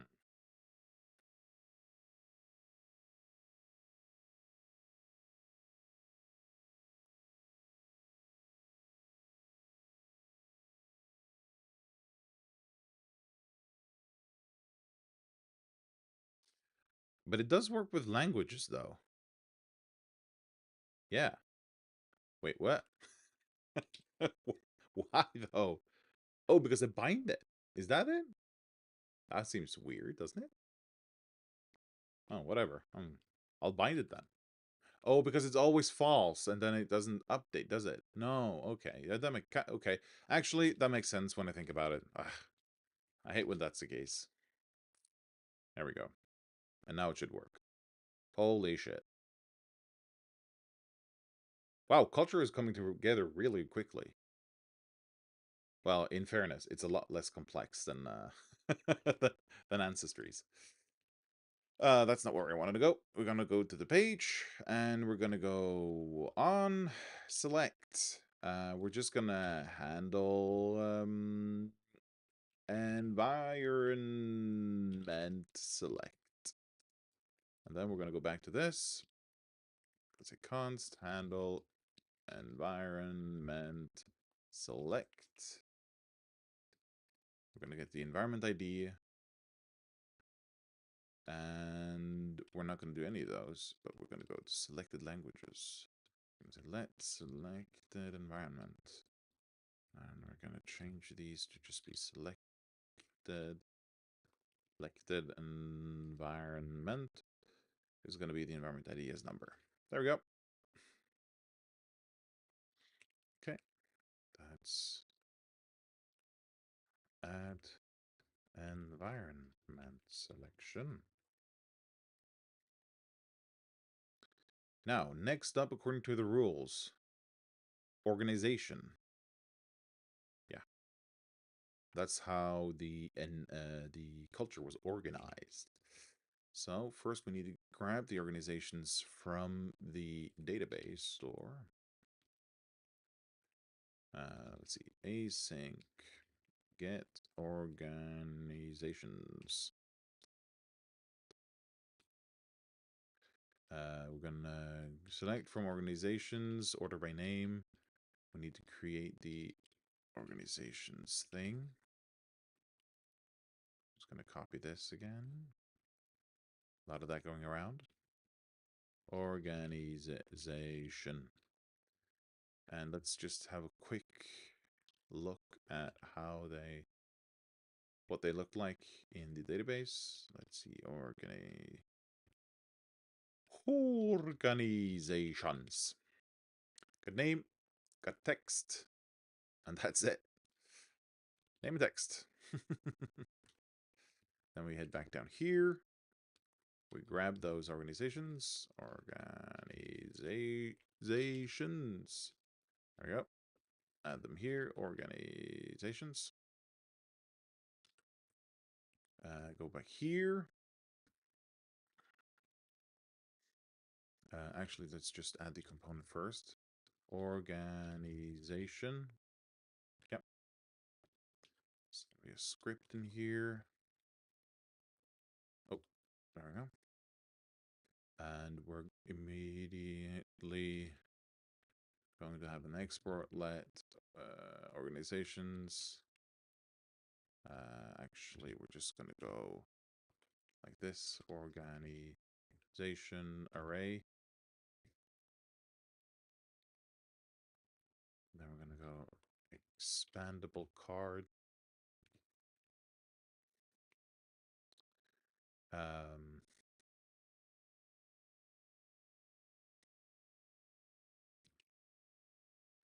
going to make a slot for the header. I'm just going to add like a selection, the selected thing here immediately. Flex, justify between item center. And then we're going to have one of these. There's going to be pros. There's going to be like an H3 of organizations. And then there's going to be a subtle text over here. And it's going to be, we're going to have a let selected organization be 0. And in here,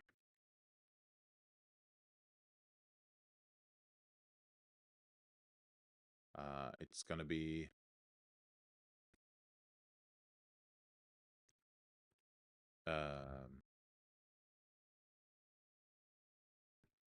organizations.find or the organization with the ID that is equal to selected organization, like so. It's going to be a name. And then down here, we're going to go through each organizations as organization.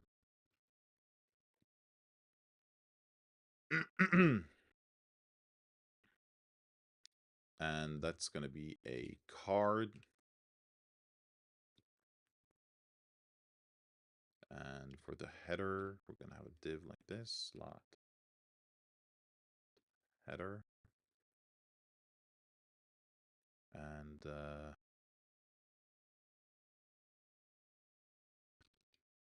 it's going to be an H4 with the organization name. That's right. And the header is going to be class, not a flex, justify between items center. And the other part is if the select organization is the same, they're going to be selected. If not, it's going to be a button. That's also right. And the button's going to be the primary kind variant. Yeah, that's almost right, but we want this to be const. All right. We need to import create event dispatcher, const dispatch, create event dispatcher select number. Yeah, const handle, no, dispatch select. That's going to be from organization number. And we're also going to have let expanded be false. Set that here, expanded equals false. And we're going to bind that in here, expanded.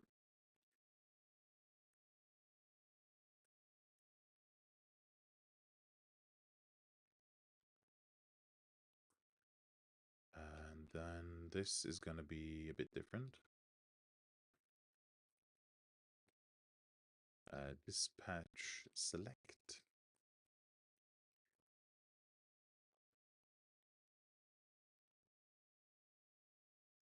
And now that's the header. And for the main thing, we'll just show the pros. Now, did we... Oh! We also need to add it to the thing. So right here, we do organization. This is going to be handle organization. Select.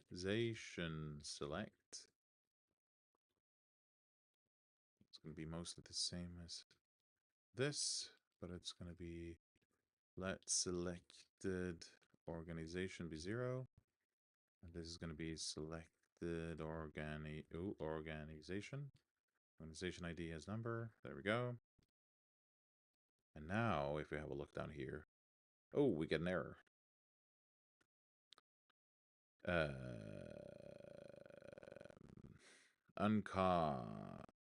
Context. Okay, yeah, I think that's this one. How did I do this in language? Oh, I mapped the thing. That's an interesting choice. No, that's language. That makes sense. Environment. That's what I was wondering. Yeah, if there's a selected environment, do the thing. Yeah. That makes a lot of sense. So, selected organization, if there is one, do the thing. If not, do no thing. There we go. Okay. Organizations. Anarchic, bureaucratic. These are all unformatted, but are they all just one big block of text? No, they're not. Anarchic, for example, have multiple. Okay, so we need to render these properly. Let's do that. And we do that in here right after loading them. So for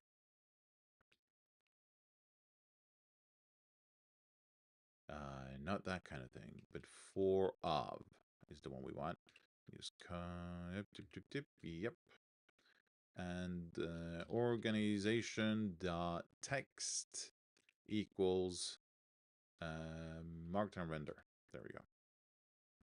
And the same actually goes for environment. For cons, environment of environments, environment text render. Blah, blah, blah. Yeah. Let's split these up a bit to make it a bit easier to read. And now, just have a look at environments too. Don't think it... Oh, yeah. It splits up this one. Yeah. Look, there's multiple paragraphs here. Okay. And now for organization. Oh, that's a lot easier to read once we split that up a bit. It's bureaucratic. The environment is wilderness and the organization is bureaucratic. I wonder what... That's a cult. That's what that is. That is a cult.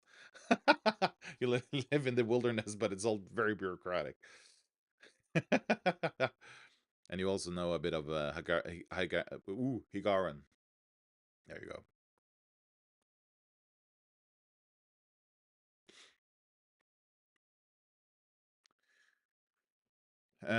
Right.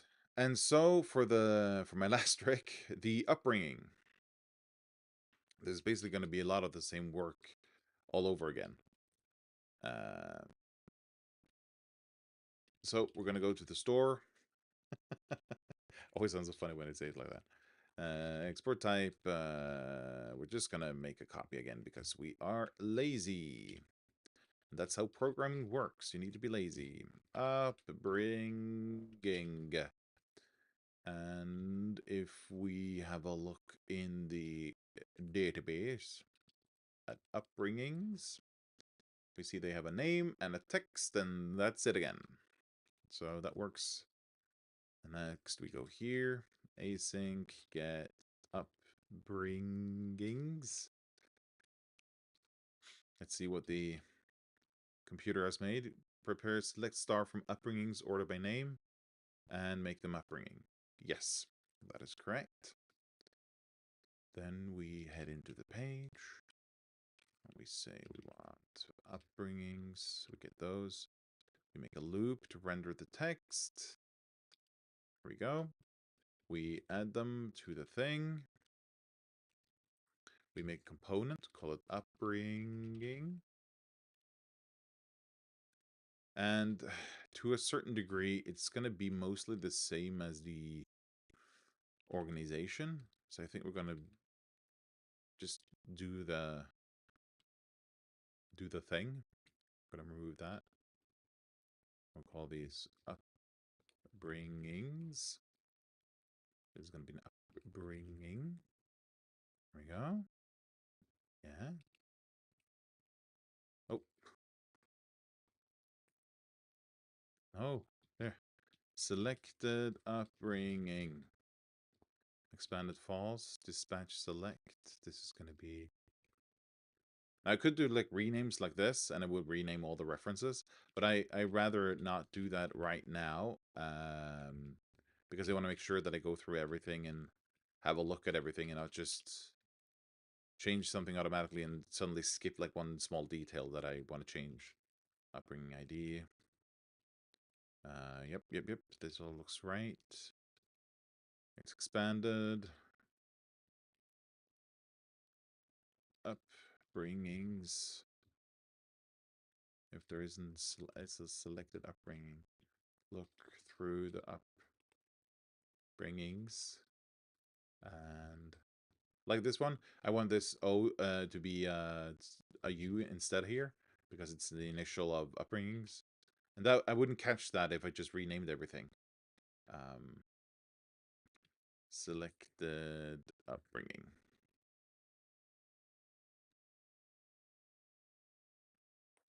Could do this, but it doesn't. The templating doesn't like that I put exclamation marks in the middle of it. Upbringings. Then we make this upbringing like so. We use the name. There we go. This is going to be the selected upbringing. If it's equal to the upbringing.id selected, then we dispatch with the upbringing like so. And then at the end, we do upbringing there. Okay. Then we go to the page and we add const handle upbringing bringing select, and we add let's select the upbringing is going to be 0. Selected upbringing will be this. Go down here, upbringings, handle upbringing select. All right. Yeah, down here, upbringings. Okay. Looks good. Oh, there's not space between these. Are there in any of these? No. Okay, that I've completely forgotten about that. Yeah. But there is between ancestry. So how did I do it there?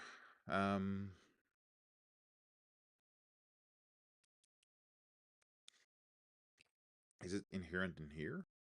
Oh, oh. Ah. Mm. In theory, yes. So if there is something in the slots, there should be a divider, and then it should just put in the slots. And according to this, it should actually just add a gap between them, but it does not. Oh, it does between these. That's right. Ah, yeah. That works. So it's just that between the sub options. Oh, okay. That makes sense. Well, I can choose the creative upbringing, and it selects it for me, and it closes and everything. Fantastic. Can't complain. So we're gonna add that to here. Why have I? Oh, I forgot to do the thing with the organizations. Okay. Guess that goes in one then. That's annoying. Add organizations and upbringings. There we go. And now we're going to fix the thing internally of these. So let's start with no, language is fine. But if we go to environment,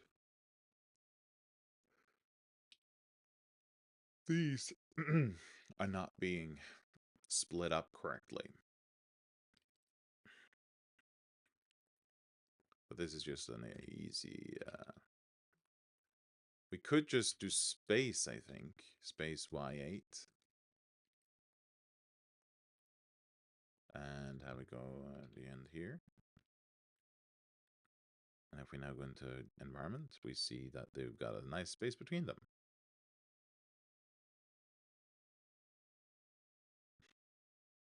Why didn't I use... Oh, yeah, because of upbringing. No, because of the divider. The spacing thing requires there to be content within every element, but the divider doesn't have any content; it just has a border. So in that case, I needed to use the flex box because that will still respect the element itself, not the content within it. If we look at the yeah. So we're going to use space Y for these because in theory, or not in theory, in actuality, the space Y uses less nesting of elements, and that's not something I'm against. Space Y8. I'm gonna go here with this, and also here. I'm gonna do one here. Class space Y8.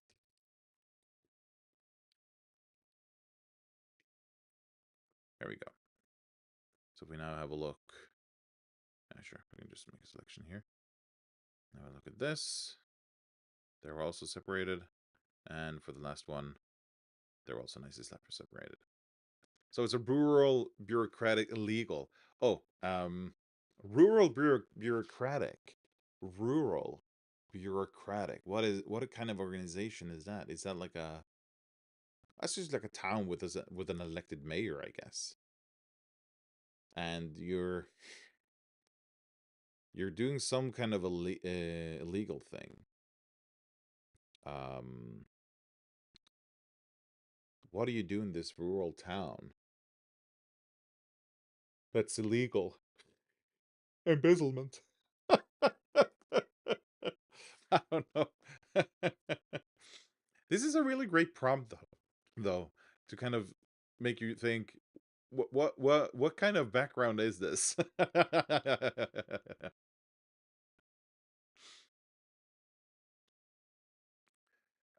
All that gets deleted, and that makes sense. Yeah. Because we store it in the page, but we don't pass it back down to the thing.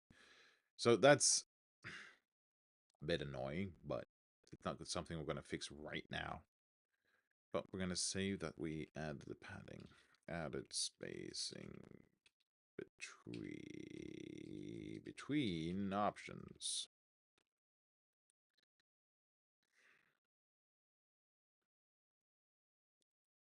Right. Let's see. Now we have some people come and go.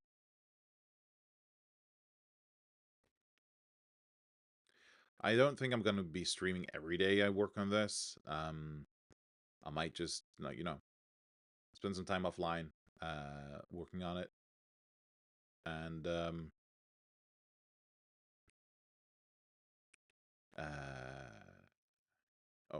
right.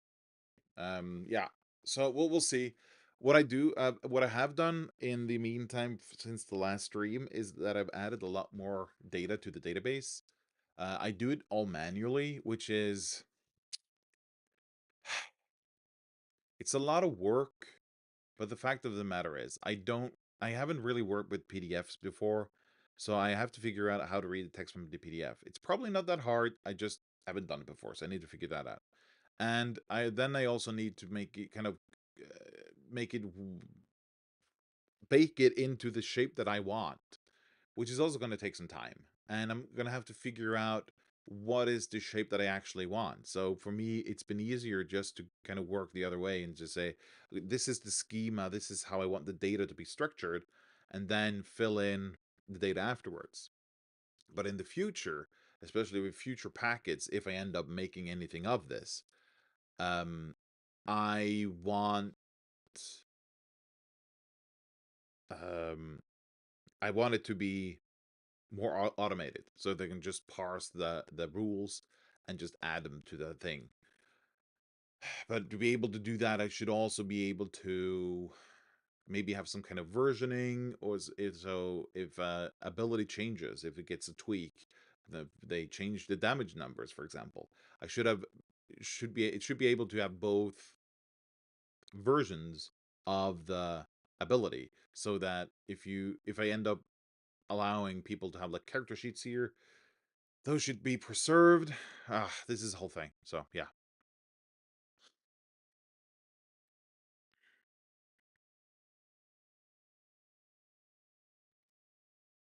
Anyway, that's culture. Next up is career. So if we go to steps, these ones, we add a new step. This is step 4, career. And if we go to the rules, we'll get the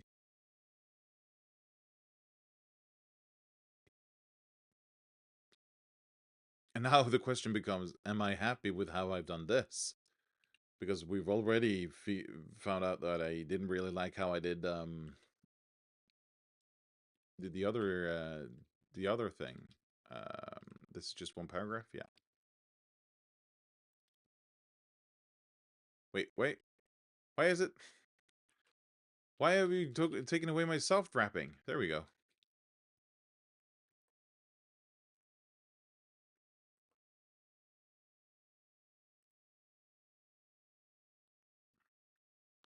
And now we go to the page and we say step. And the step is going to be number 3. And if we now, oh, something went wrong.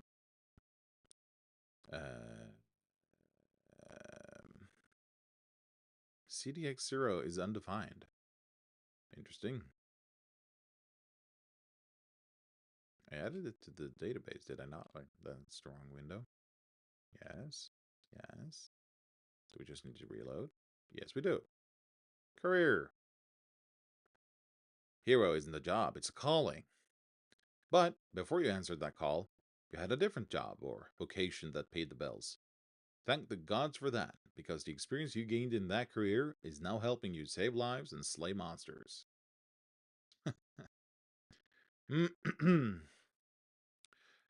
Again, there are some extra details here that I'm uncertain whether or not I want to.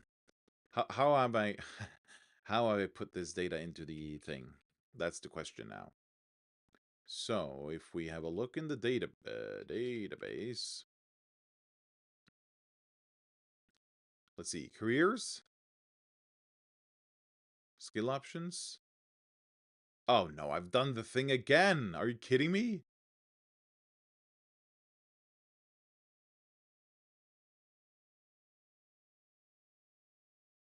Have I at least put in the inciting incidents? I'm looking at the rules. Yes. Okay. No, yeah, okay. You know what? Yep. No, it kind of makes sense here.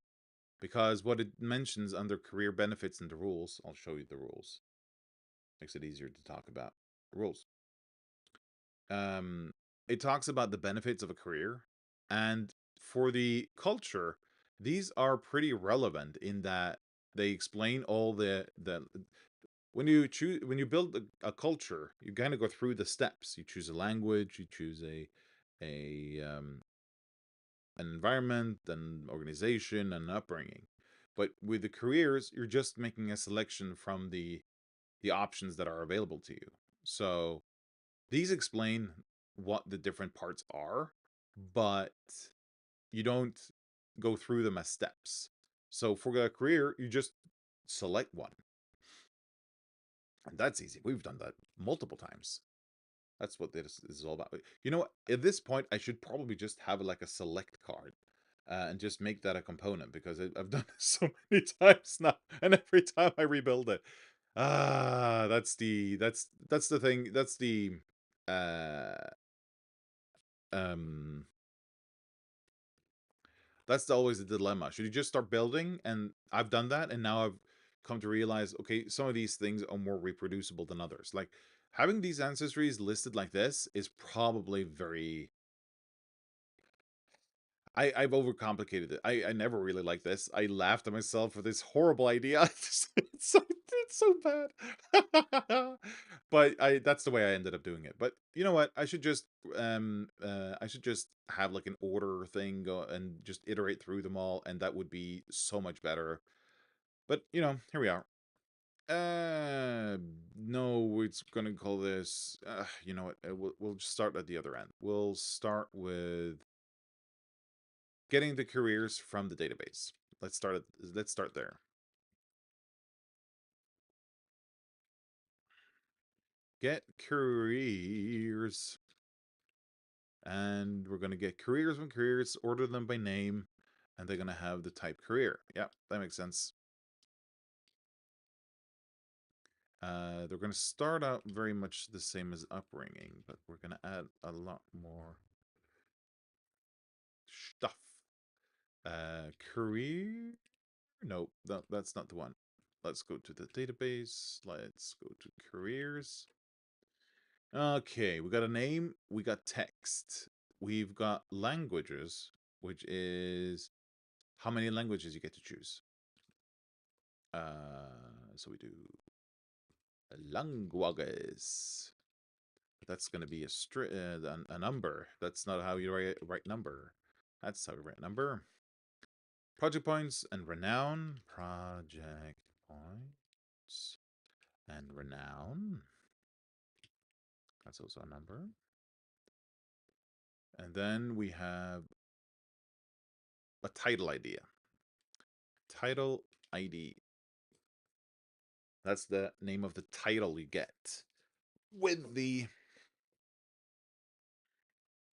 career. So actually, we should probably just add that too. So we go down here. We export. Actually, we just copy this again. 3 lines here. And close that up. And then we do title. Because we also got titles in the database. Let's see. Titles. Tiddlies. Text, name and text. And then a few options. Okay. So name and text and options.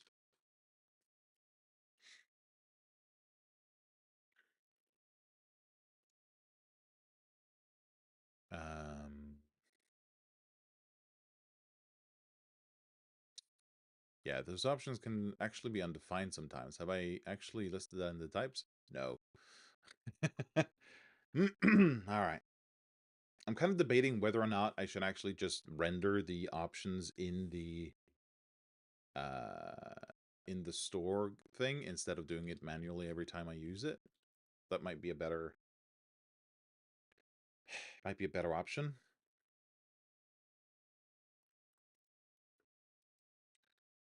Yeah, something to consider for later. Not titles. What are we working on?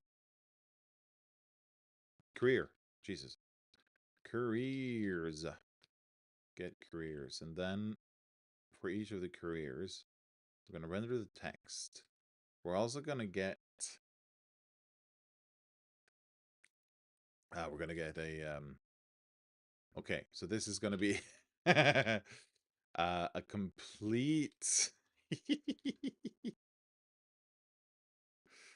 a complete... what's it called? Career. Jesus. Career. And it's going to be a career, no, not benefits, but it's going to be with a title. Wait, why did I include this at all? There we go. Title. And a career. The complete career is a career with a title.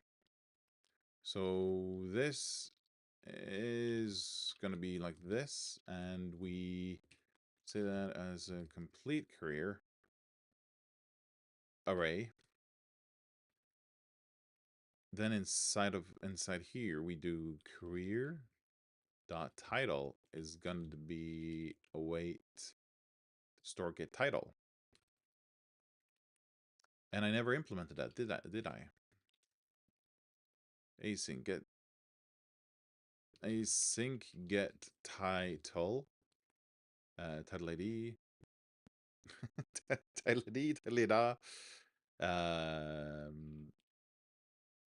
We're actually going to go with limit 1 here. And we're going to go first. Then we don't need result. Woo! We're not going to let that be auto-formatted. That was horrible.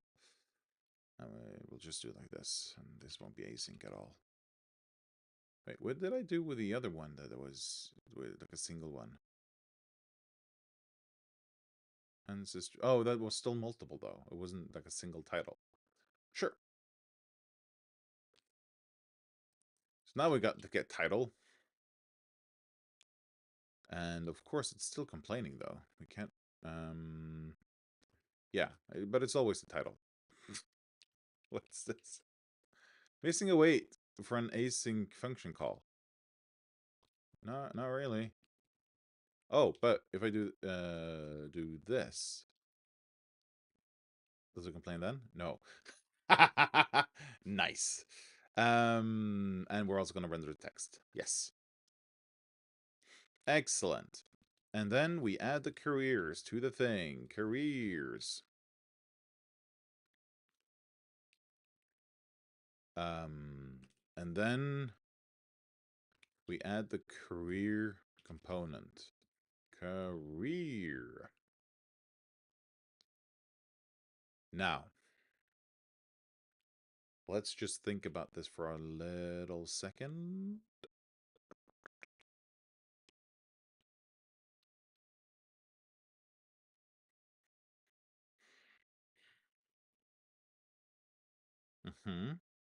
So this is going to look very much like one of these, but without the expandable card inside, because we're already inside the expandable card. Yeah. So we're just gonna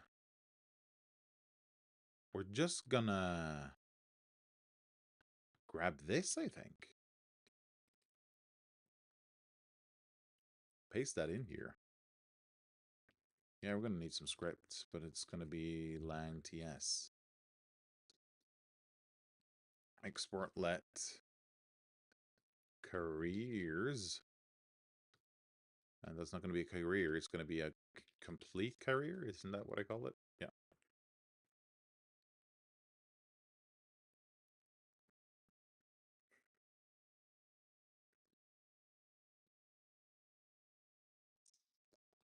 And for each careers as career, what a horrible word to write. We're gonna have a card, we're gonna have slot a header, and it's gonna have one of these, yeah, and the name, and then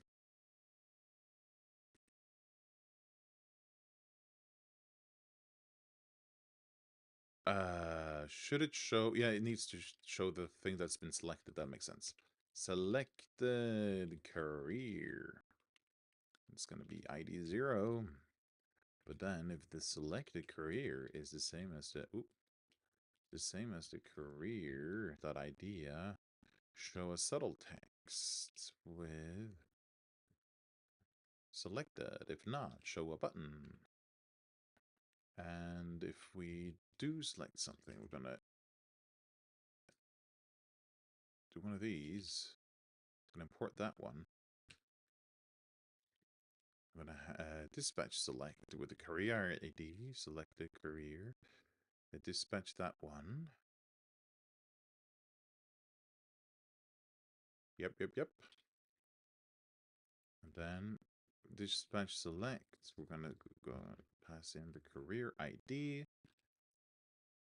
And then there's the text of the career. Let's see how that looks. Well, so far we haven't added it to the page yet, so it looks like nothing. Career. And we need careers, and we need to handle career select. And if we go up here, we can do const handle career select. Whoa, that's not exactly what I meant to do, but that works. Let selected career be this. And we remove all of these. Select a career as career ID as number. All right. Now, well, would you look at that? It just kind of worked.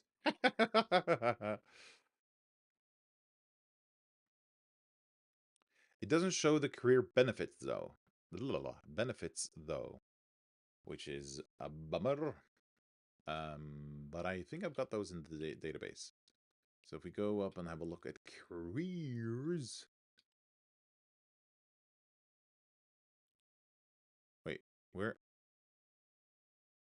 Oh, right. Ah, man. I am a silly Billy. Let's see. Career. So we got the text, but we've also got like the different benefits that you get from the career. And they're listed as, yeah.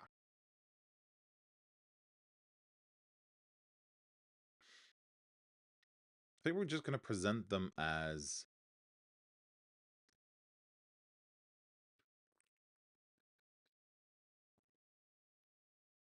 let's see, we render the text. And then I think we just go through, no.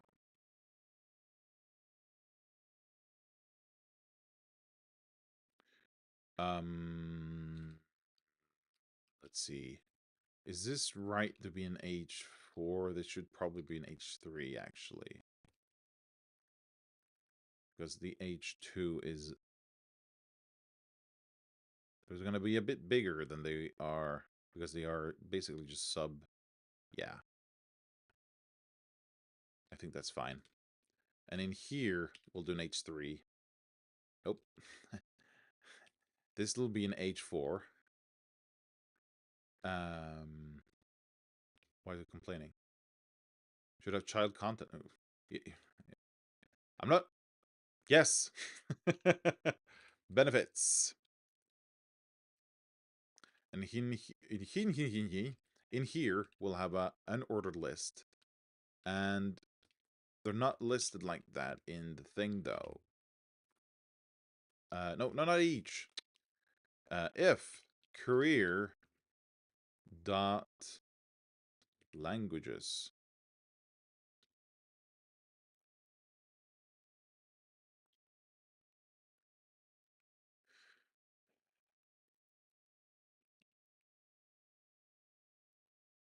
If we do this, Jesus, that was unreasonably hard.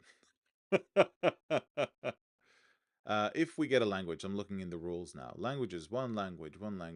Okay.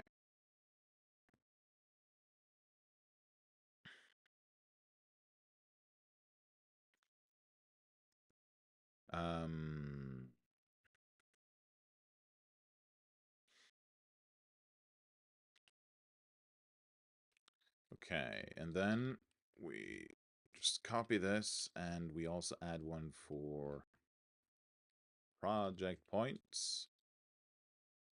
We say project points. Oh, project points. And we do that over here too, like so. And then if we've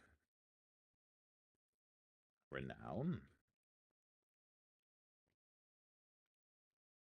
Ah, there we go. Renown. What other goodies do we have in here? Could I get like the...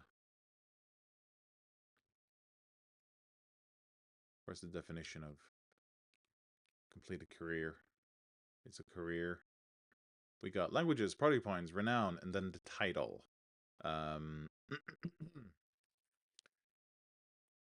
And for my last trick, oh, let's... we're gonna put in the title. It's just gonna be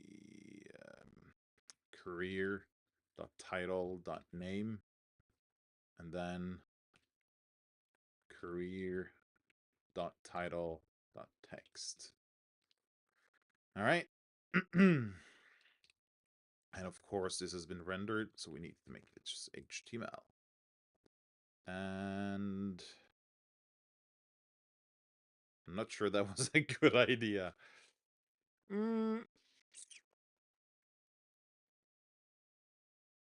Oh. Actually, maybe we should put that here. Make this an H5. We're almost running out of headers at this point. And we'll just call it title. and we'll do a card. And we'll do a div, and we'll put that in the header slot. Yeah.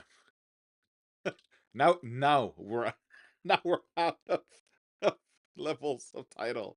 Wow. We're now 6 levels deep.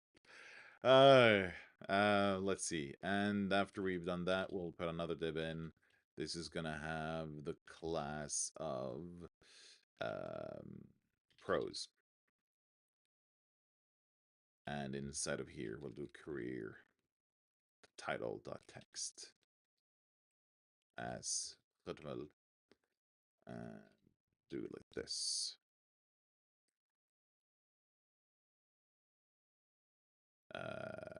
We'll do like a we'll do like one of these.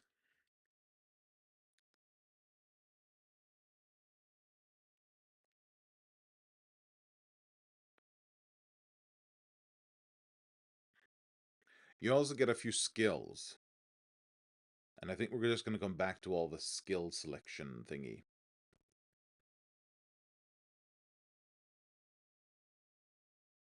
Yeah. Should probably show the skills that you get to choose between, though. You know what? I'm going to do like a thing after. So, okay, we can select one of these. Yeah, there we go. And it's been selected. And should we... Yeah, we should probably implement some kind of closing thing too here. All right. So that's step 4. Selecting a career. And I think at this point we're at class selection. Yeah. Okay. So here's the thing. This is how far I've gotten with data entry. I've started working on the classes. I'm still somewhat figuring out how that data structure should look like, or what it should look like, because it's, believe it or not, very complex. I think I've found the proper, like the data structure that I want at this point, but yeah. So this part of the creator is not really ready yet until I've done the data entry work. So what we're going to do is we're going to save our progress for here at least. Add careers.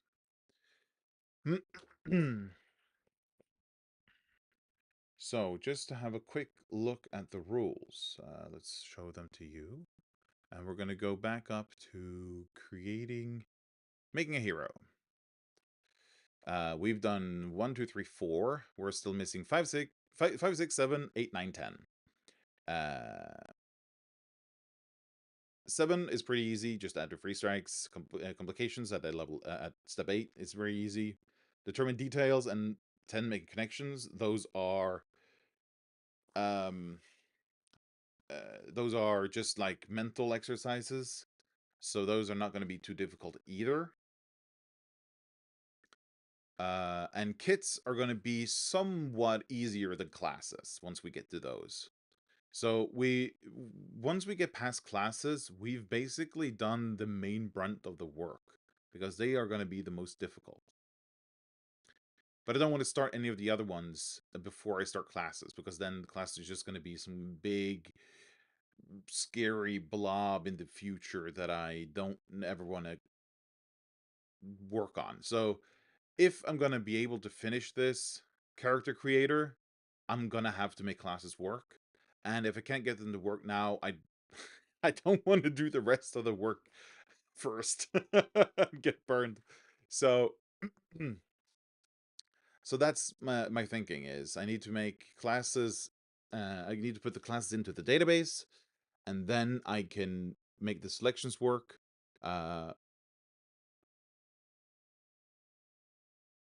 But before that, I should maybe make skills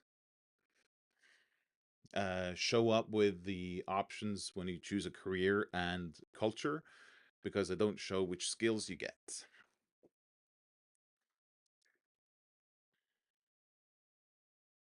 Yeah. Well, anyway, what I'm going to do is I am going to take a break for now because I'm getting hungry and need to take a lunch break. I'm gonna go have some lunch, and I'll be back in a while. I'm actually gonna give myself quite a big lunch break. I might make something good for lunch. So I'll be back at 1 o'clock. That's 50 minutes. And then yeah, and then we'll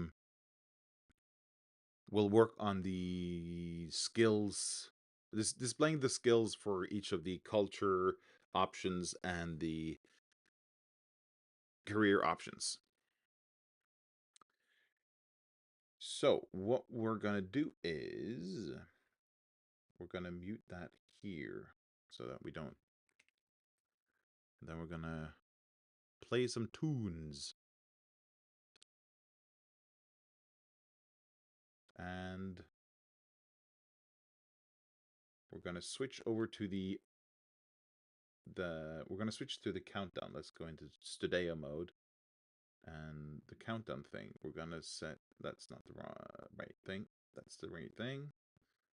It's gonna be at 13. No, come on. There we go. Yeah. All right, I'm gonna show you the timer and play you some music. And when I get back, we're gonna work on showing skills to the when they select careers and cultures. All right, see you in 47.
And we're back.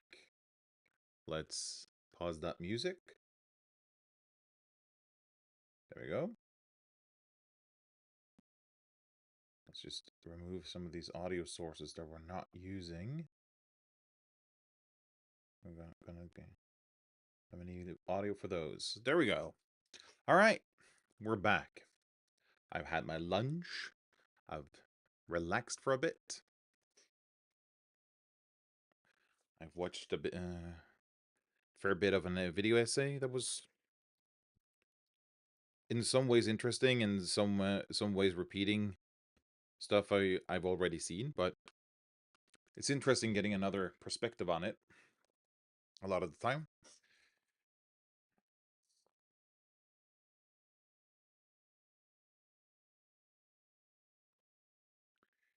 All right. So, as I said before I took the break, I'm not gonna I'm not going to work on classes yet. I'm looking forward to getting past classes and getting to kits and free strikes and complications, all that jazz. That's a lot easier. But what I want to do now that I still can do that is not as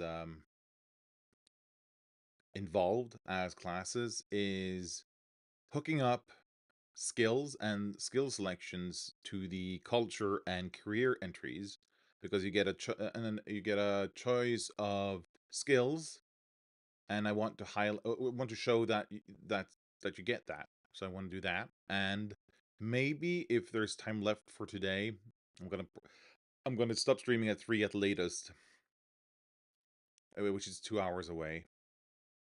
Um, if there's more time, I might do like a summary section of like the choices you've made, so that it's easier to see how far you've come in character creation.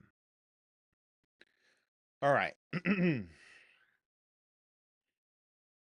So let's uh, remove the rules from the display and have a look at the code here.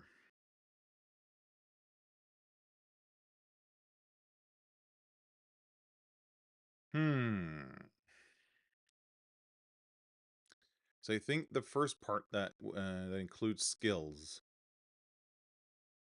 in it is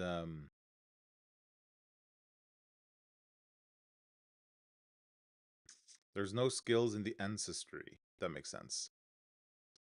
So we're going to jump straight to culture. And with the environment, the organization, and the upbringing, you always get skill options to choose from. And if I remember correctly, those are, let's start with, is upbringing first? No. Which is first? Environment. I think those are, yeah, environment skill options. So let's have a look at this, because this is somewhat interesting. So for each of the environments, you can select one skill from a group. Now I've hard-coded this to only support one option. For simplicity's sake, this is I'm going to change. This is part of the thing that I'm going to change about culture, because this could be a lot more generic if I'd done it properly. But I did this before I'd figured out a better way to do it later. So what we're going to do is we're just going to load in these. So we do that in the page thing, not this one, but this one. So when it comes to environment, right, we render the text, but we also want the the skill group. So first of all, we need a complete export type. Complete environment. And we're not going to have text, but this is going to be skill groups. And it's going to be skill group array. That's that kind of environment. And in the store, we need to add support for getting the skill groups of an environment. Get skill groups. And now I'm kind of debating, should I just have separate functions for each kind of set of skill groups I wanna fetch, or should I have one? Should I have like a get environment skill groups, or should I? Yeah, I think I should actually, because that's kind of how I've structured it in the database. Get environment skill groups. Yep, need the environment ID. Let's see, prepare. This is called options. For environment ID is that one, which is passed in here, and that will return not a skill group. So this is where it gets interesting. Because we actually want this to be multi-line. So if we do this, we can do that. And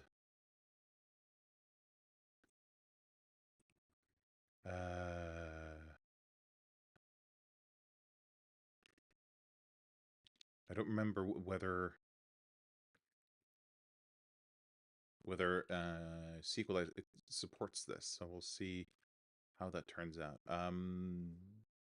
Join skill groups SG on skill group ID, then select everything from skill group.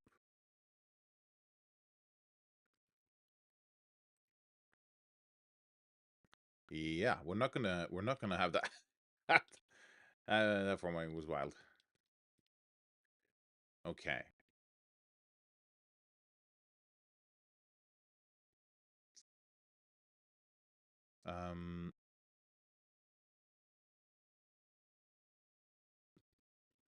Yeah, so we need to make a skill group type.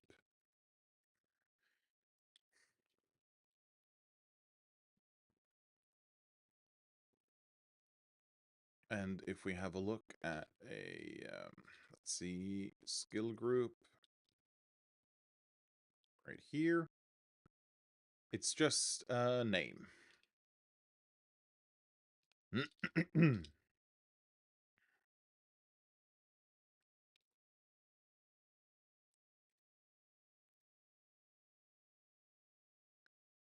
Yep, we can import skill group, and then we can go down here to environment. Where are you? There we go.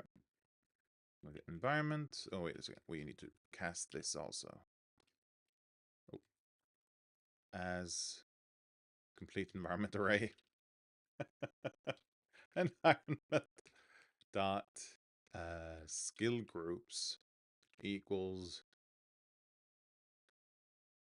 await store get environment skill groups for environment dot ID,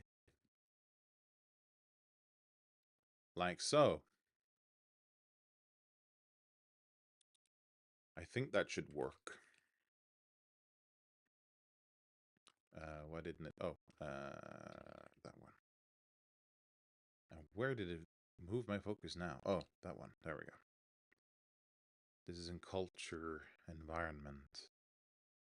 So how do we want to display these? Just as a sub thing over here, I think.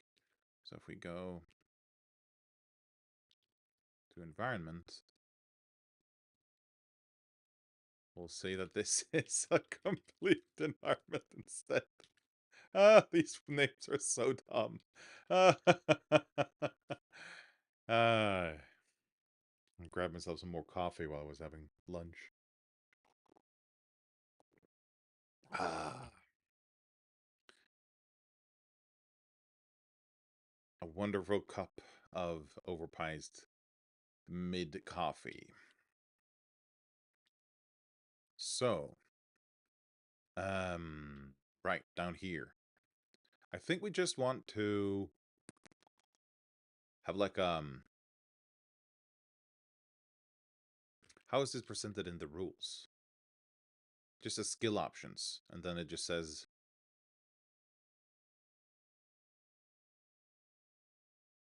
well, I could in theory just copy that part though and just paste that in as text without having to do the whole load. Yeah. That is that is a lot easier.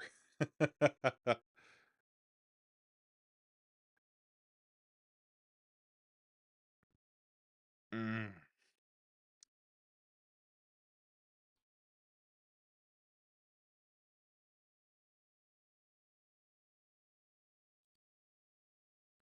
No, no, we're gonna do it programmatically now that I've done the work. Let's see, what heading are we at? 5? Yeah, 5. H5. Skill options. And below here, I don't like putting this much text in like the front end, but here we go.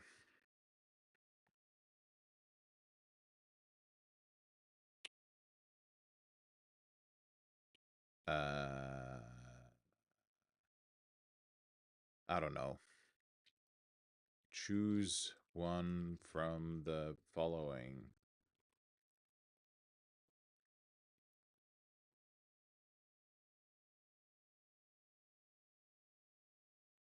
And then we'll just do an unordered list. And for each of the come on, each of the environment, this is a skill groups, skill group, list is skill group.name. Choose one skill from the following. Let's see how that looks.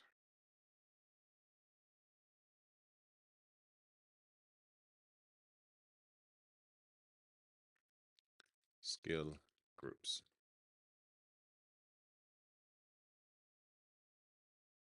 Yeah, that works. All right, let's go back to store. And let's see.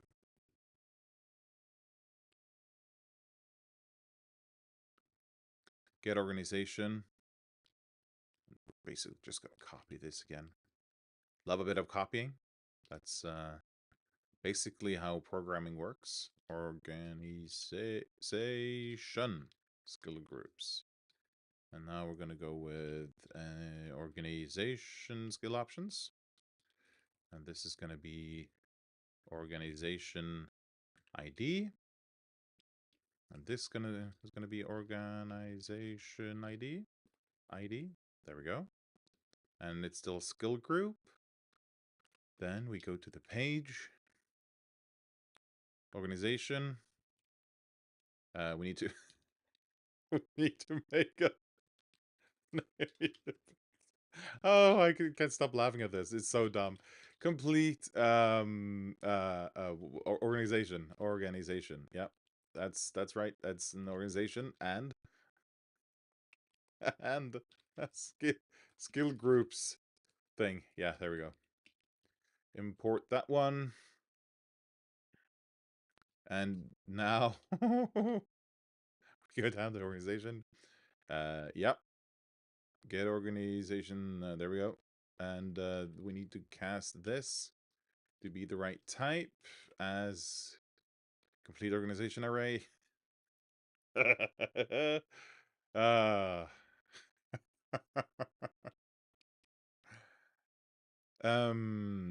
yep, we've got the skill groups for organization. Let's go down here, and then we basically do the same here that we did for environment.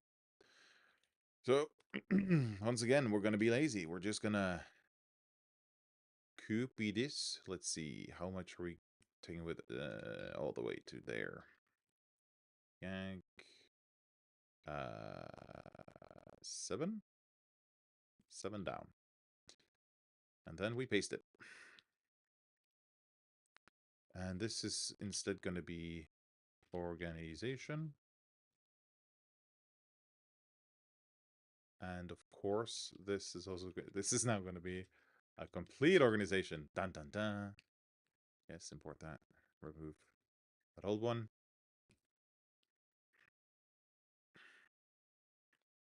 I think that's it. No, oh yeah, maybe. Culture, organizations. Kind of looks silly with the two things. So maybe instead we do this, and we do like an M dash. Then we bring that up here. And at the end, we close off the H5. And we do the same for environment 2. Do an M dash.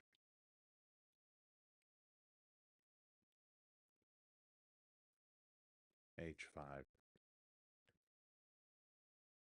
If we now look at environment. Skill options. Choose one of the following skill groups.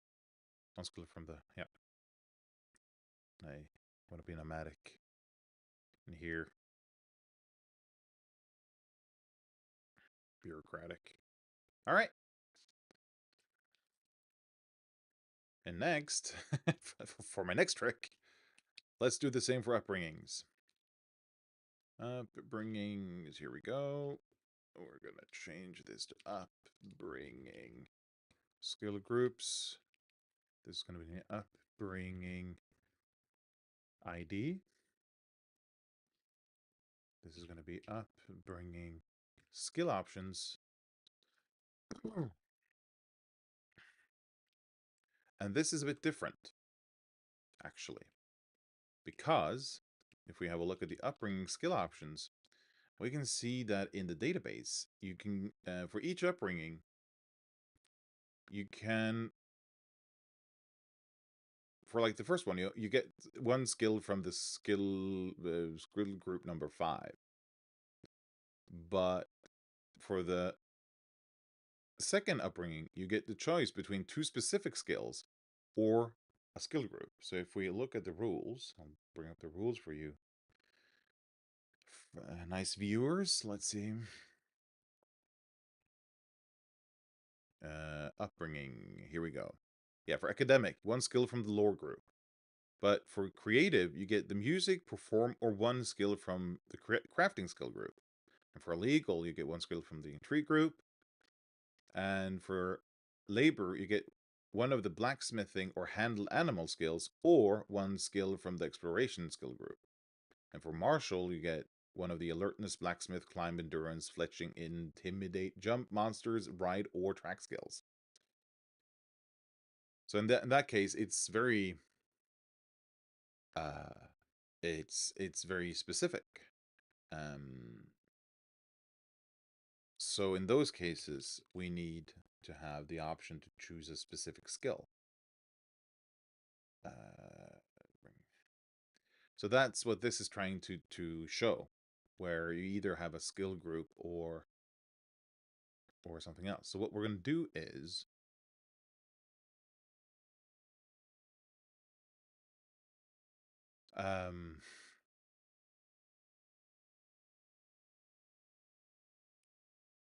what does we know what a skill group looks like. What does a skill look like? That's the question.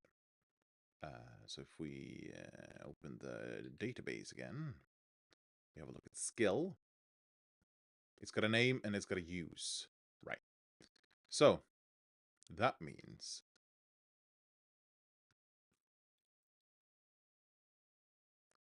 I've written upbringing wrong again.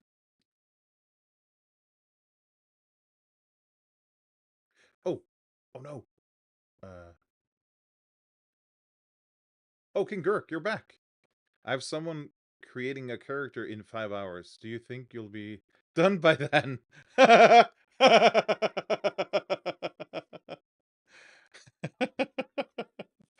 Oh, only if they don't want to. Only if they don't need to choose a class. Ah. Ah. Uh, very good. Very good.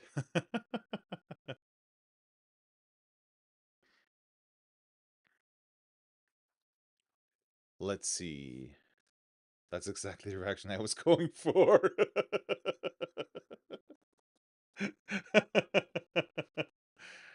uh, oh, I could only wish it was that easy. Ay, ay, ay.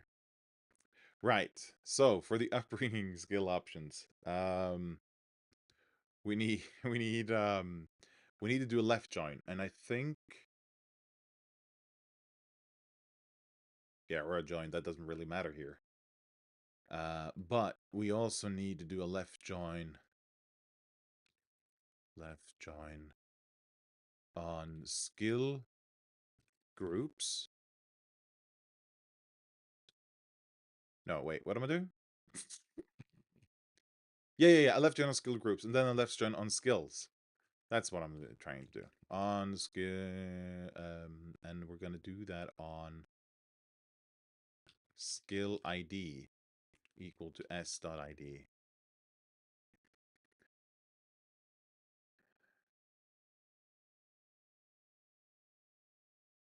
Yes.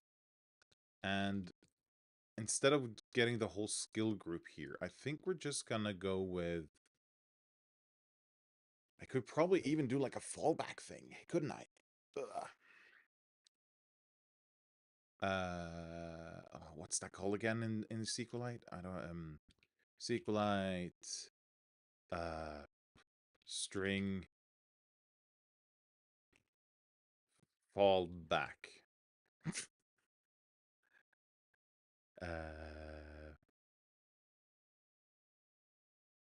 Empty string, open exclusive connection. Default value to empty. Okay, that's exactly the one thing I want.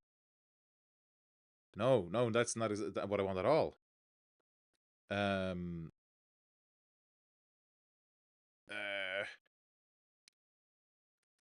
SQLite.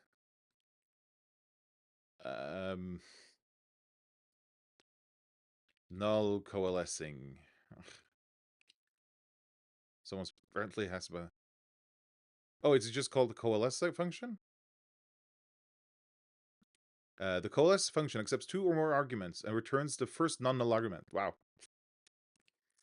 Well, that was... that was exactly what I was looking for.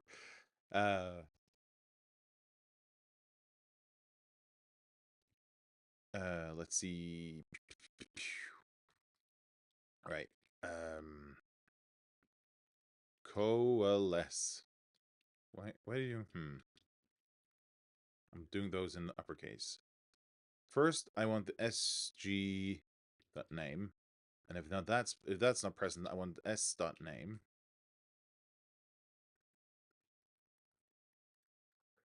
Oh, that's going to be upbringing ID, and then I want to return that as name, and we're gonna uppercase that one too, as name.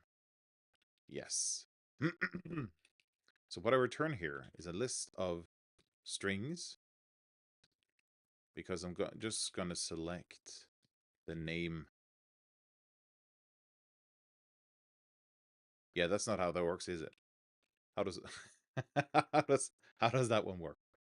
It doesn't take any... Okay, how do I...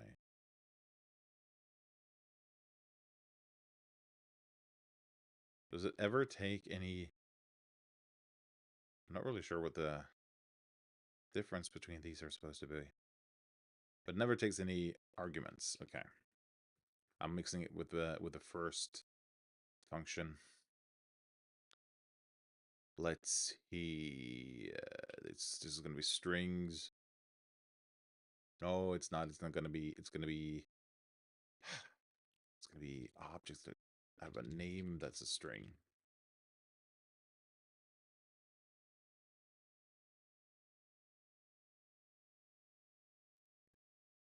What is it that first does again?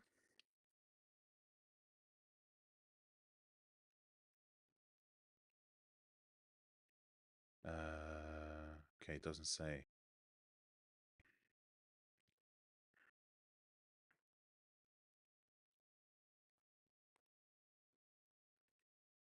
Let's have a look in the documentation. And we see the need reference, I guess.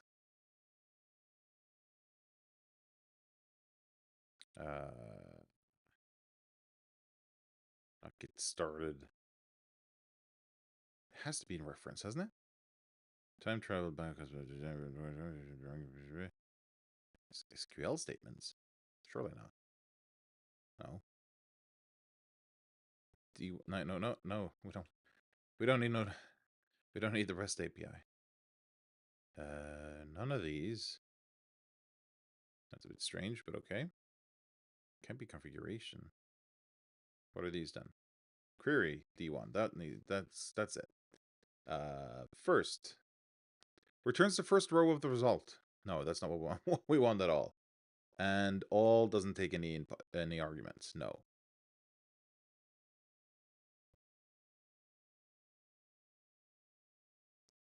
Okay. What is this complaining about? I had only heard how bad JavaScript is, but that completely overloaded function looks like a real mess. Overloaded function. Oh, what? Are we talking about my code now, or the? Oh, if you're talking about this part, yeah, this is just SQL in line. The dot all, I think. Oh. Oh right, that's why it's complaining. There we go.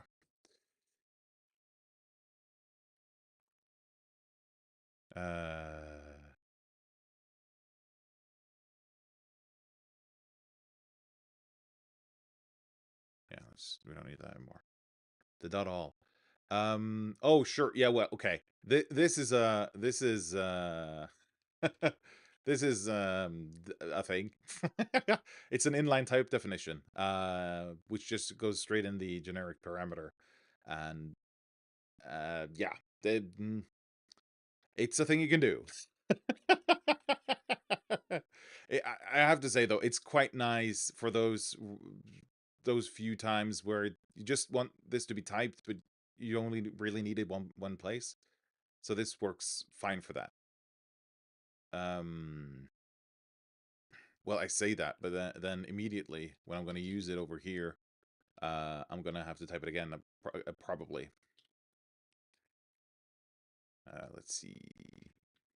Export type complete upbringing. Oh, these names, they're so bad. Oh. Well.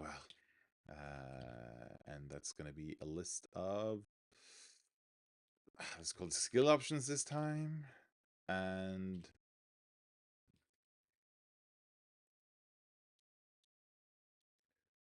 it's going to be an array of objects with a name string. There we go. And we need to import that one. Yes. That was a bit far down. Where is it? Upbringings. Upbringing.skill options await store getup. Yep, that looks right. This is complaining, oh right, because we haven't casted yet, so we need to do that. Bit of casting. as complete upbringing. Right? I never get tired of those. It's okay. You don't need a good name as long as you have a good documentation. Sure. Sure.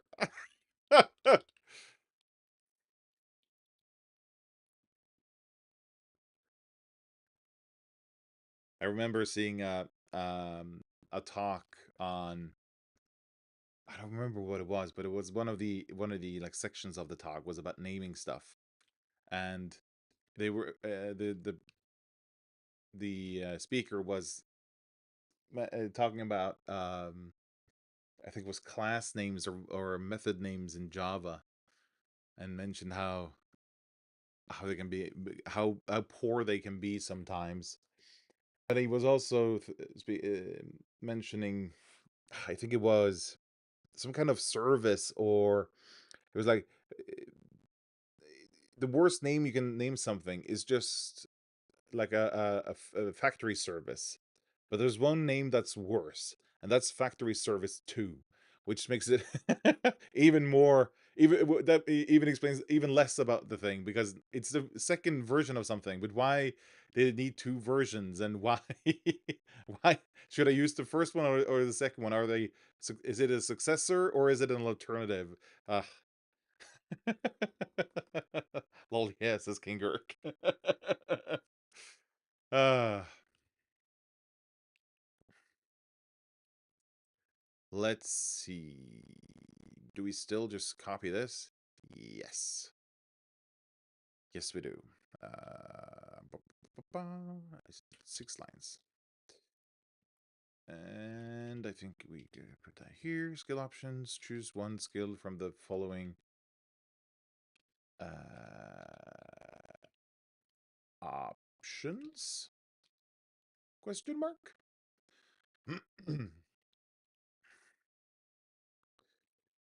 Upbringing. This is skill options. And let's rename this to skill option. I now realize that I probably should. Technically, these streams are perfectly documenting what you're doing. It'll just be a pain to look through. True, true.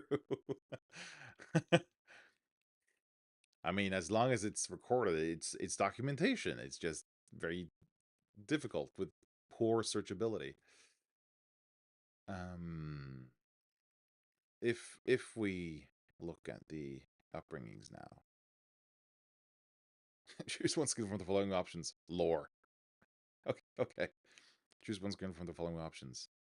Right. This should say either music or perform, or like this crafting skill group. So it should have some kind of indicator that it's a skill group and not. Hmm. Hmm. How do I? How do I do that in an elegant way? I know how.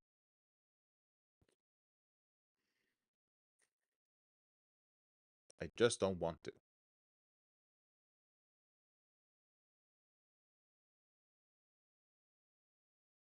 Ah, screw it. Okay.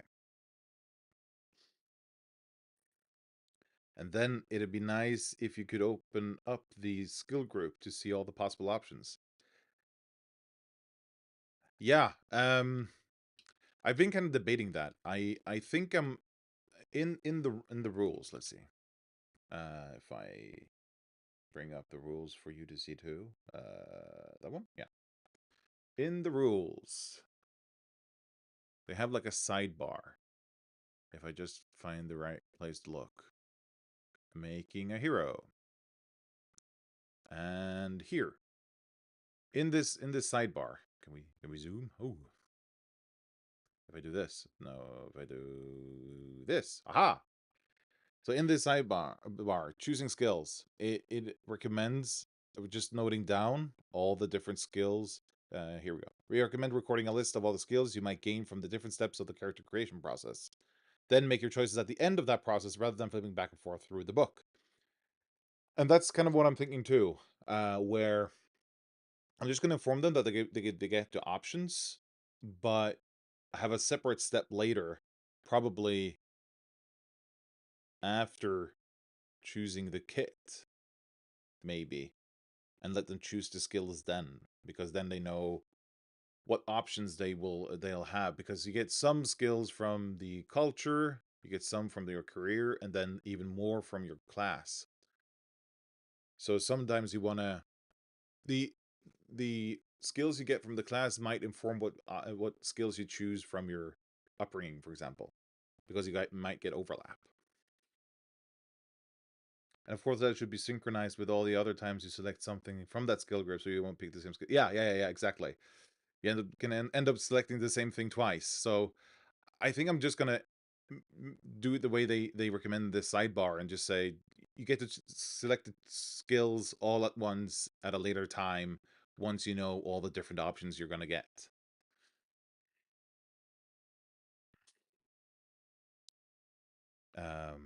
Yeah.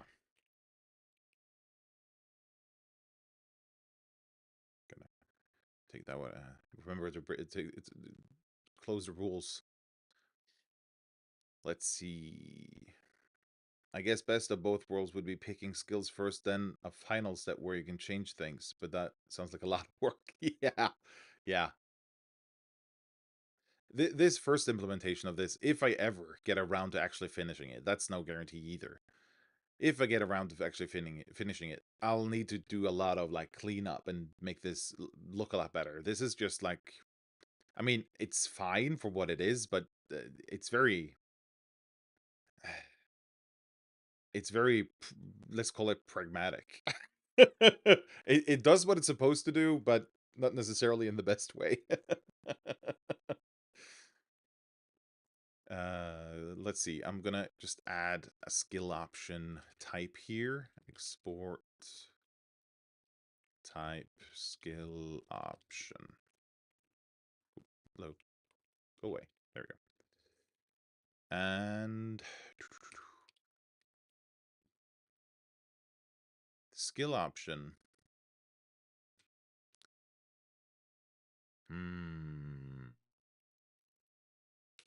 Skill group ID, name, and skill ID. Oh.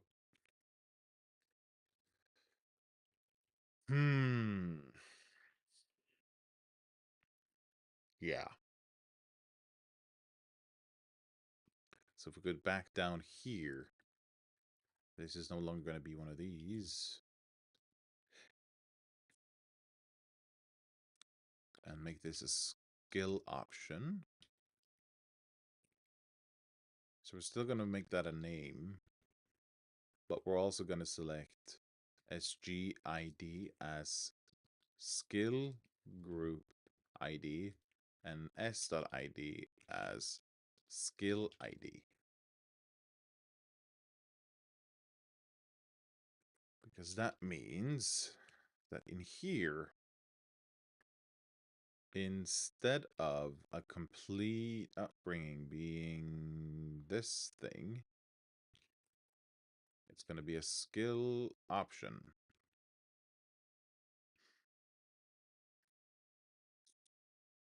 And then when we go into this upbringing thing, this will still be name, but it will also, if skill option dot, if that's present, then it's a skill. And if it's not present, it's a skill group. If we now look at the upbringing, lore skill group, music skill, okay, yeah.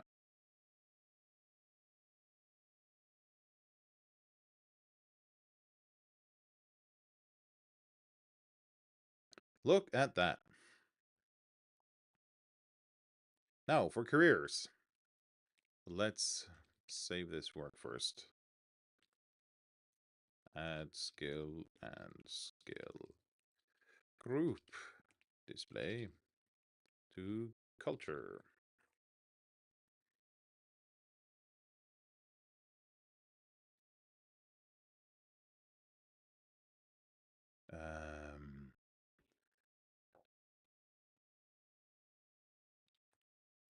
You get to choose. Yeah. Let's do that for environment. You get to choose. What's the last one? Organization. You get to choose. There we go.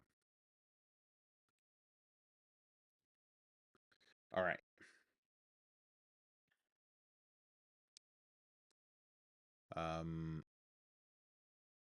Yes, career. Career. If we have a look at the database, there we go. For careers, career skill options. Oh yeah, this is even worse. Okay. I really should rename selection group to option because that's what I ended up calling it later, and I like that name better. But that's for later. So, for each of the careers,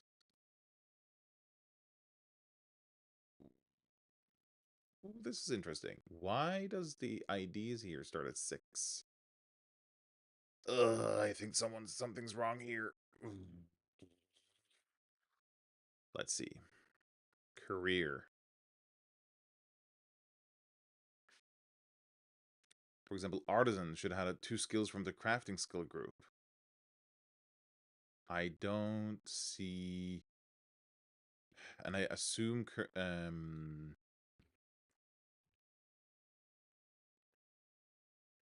artisan is ID 1. Oh no, there's missing data too.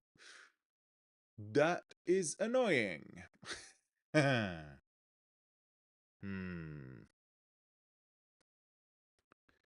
That's annoying.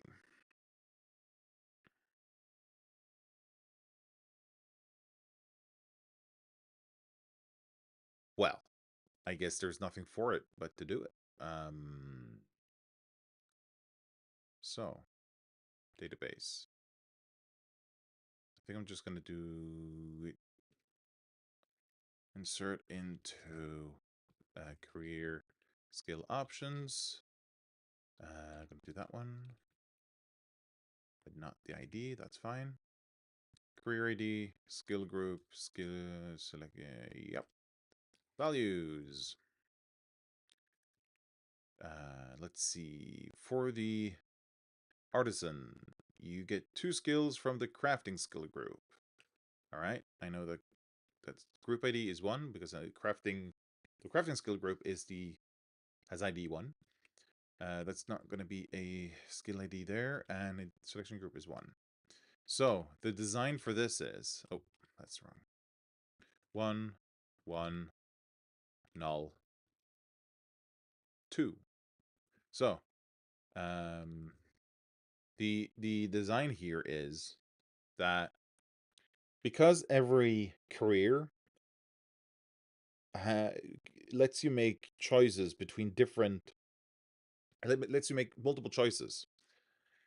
So, for example, for the artisan, you get to choose 2 skills, and I need to represent you need to make two choices. So that's what the selection group is representing. In when I came across this later, I ended up calling it option, which I think is better. So like it's your first option, your second option, your third option. So what the thinking here is for career 1, there are 2 selection groups, for one for each of the skills you get to choose, and both of the selections are just in skill group 1. It becomes more obvious once we get to, why did I keep writing the wrong thing? Once we get to number two, no, number two, and if I look in my handy dandy thingamajig, I see that's criminal, and they get the criminal. They get the criminal underworld skill plus 2 skills from the intrigue skill group. So the underworld, no, criminal underworld skill just has a skill ID. So it makes a prediction based on, yeah, that's not right in the at all. But if we have a look at the database and go to the skills table, we can look up criminal underworld and see that that's skill number 45. So that's supposed to be 45, and that's selection group 1. Whoa. No, no. Why would you do this to me? It's 1. Nick, I keep writing the wrong thing. Okay, let's... Okay, there we go. Career number 2. The second option is 2 skills from the intrigue group. Intrigue, if we have a look at the database again and look at skill groups, we see that intrigue is number 4. So they get 1 selection from number 4, not a skill. And this is selection group 2. And then the last one is the same one again, because they get 2 options from intrigue, selection group 3. Right, so for the second career, they have 3 options: selection group 1 through 1, 2, 3. So that's 3 choices they have to make. The first one is very limited; you just get the skill, and the second one you get a skill group. So there you get a choice, and that will come into play properly at a later point. So number 3, career number 3 is gladiator. You get 2 skills from the exploration skill group. And I know exploration to be number 2. Yeah. And null, and that's option 1. And it's exploration again, but this is number 2. Then it's career number 4. Career number 4 is laborer. They get the endurance skill plus choose any 2 skills from blacksmithing or the skills of the exploration skill group. Okay, so now it's starting to balloon. First, the endurance skill. So that's that means that this is supposed to be null, and this will be a specific skill, and we will need to look up here the endurance skill. I think that's pretty early on. Here we go. Endurance 11. So they just get skill 11, and that's in the skill group 1. Then they get any 2 skills from blacksmithing or exploration. Okay. So this should now be blacksmithing. That's even further up. That's one of the first ones. Number 3. That's wrong. There we go. Number 3. And that's among the second options, but I also can choose exploration, which is 2. And then this becomes null. Right, so for the second option here, they can choose either take blacksmithing or exploration. And then they have a third choice. Right? Skills. Yeah. Which are basically these 2 again. But this is the third option. Okay. And for number 5, that's Mage's Apprentice. The magic skill plus 2 skills from the lore skill group. Okay, so first to get the magic skill. Let's encapsulate this here. And we'll have to look up the magic skill. I mean, I could just search for it, but that would be too easy. Here we go. 47. 47.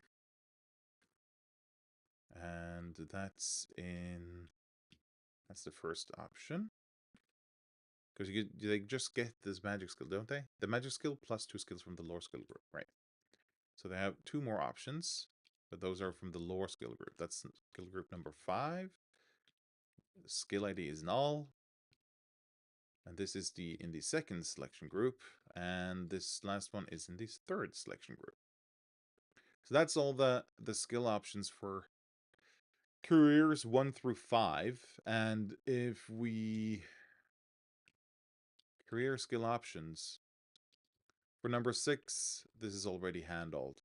So just to double check for the 6th one, you get performer, you get the music or performance skill plus 2 skills from the interpersonal skill group. Music or performer, that looks right. And then one from the plus 2 skills from the interpersonal skill group. Yeah. That's right, yeah. So in total, 3 options for the performer. For the sage, 2 skills from the lore skill group. Yep. Checks out. And lastly, soldier, 1 skill from each.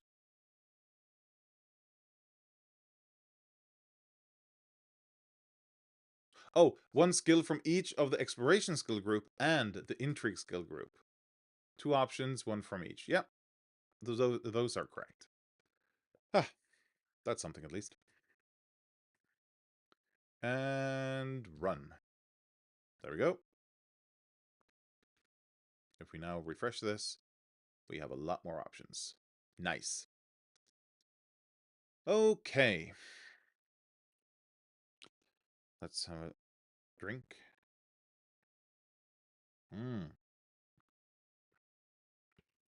Ooh, cold coffee. Blah.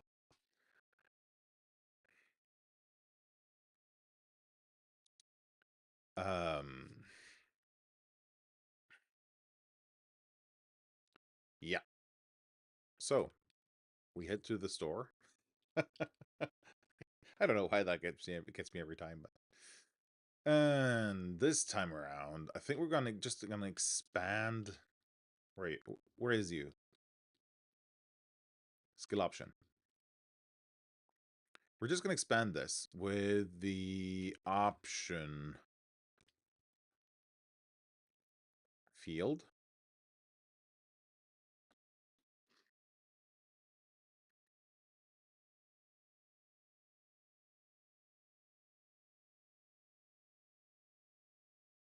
Yeah. And we're just gonna copy some of this.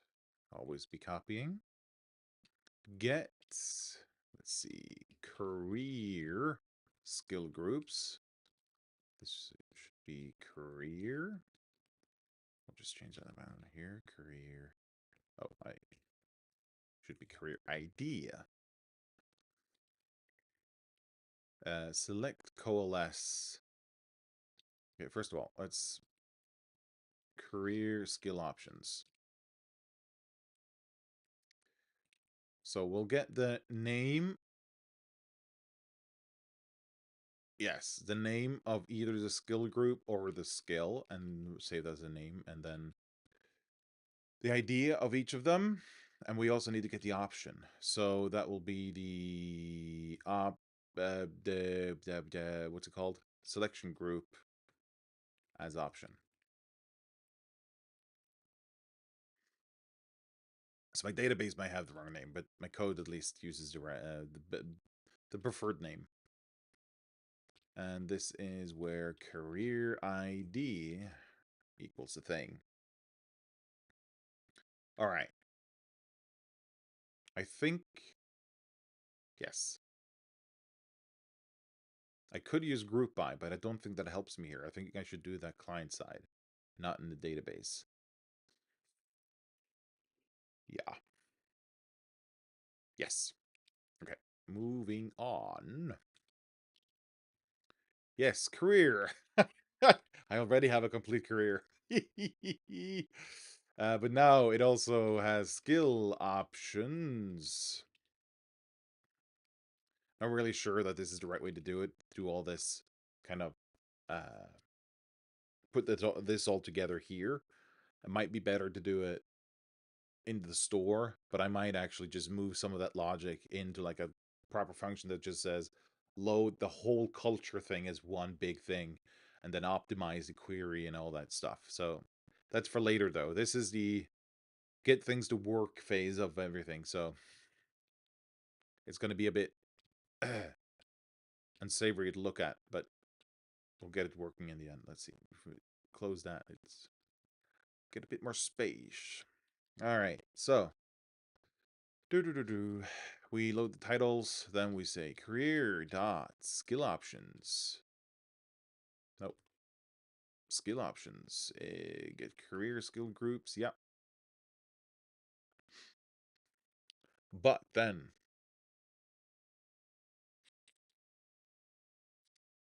let's think about this for a little while.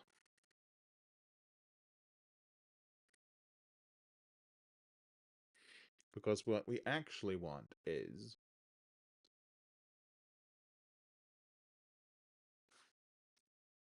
let's go to the definition of this. Let's not make this a skill option. Let's make this instead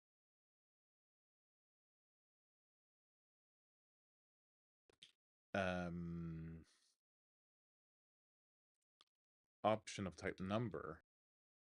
Or do I just write number in here? Is that the right syntax? Then and this becomes the skill option. We can just call this key number. Yeah. Right? And then it's no longer an array. This is the array. This is not an array. Right. So skill options, because what I can do then is I can load the skill options like so.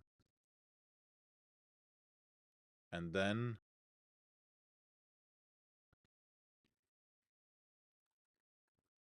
I can do this way and then reduce it. Right. Knack in an option. Let's close that off and start with an empty. Sure, all that stuff.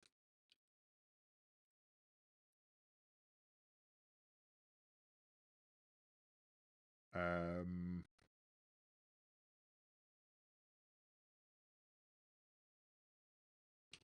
think this is mostly right.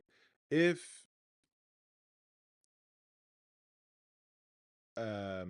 option dot option, that's actually, yep. If act dot option doesn't exist, make it an empty array, then push the option into that position and then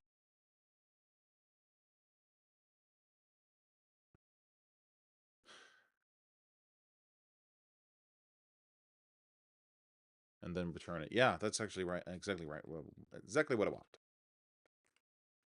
And now, if we go into career, where are you? There you are. We go down here and we do like the pros and there's text. And we now want this to be multi-line, so we do this. Oh, this is the title, right?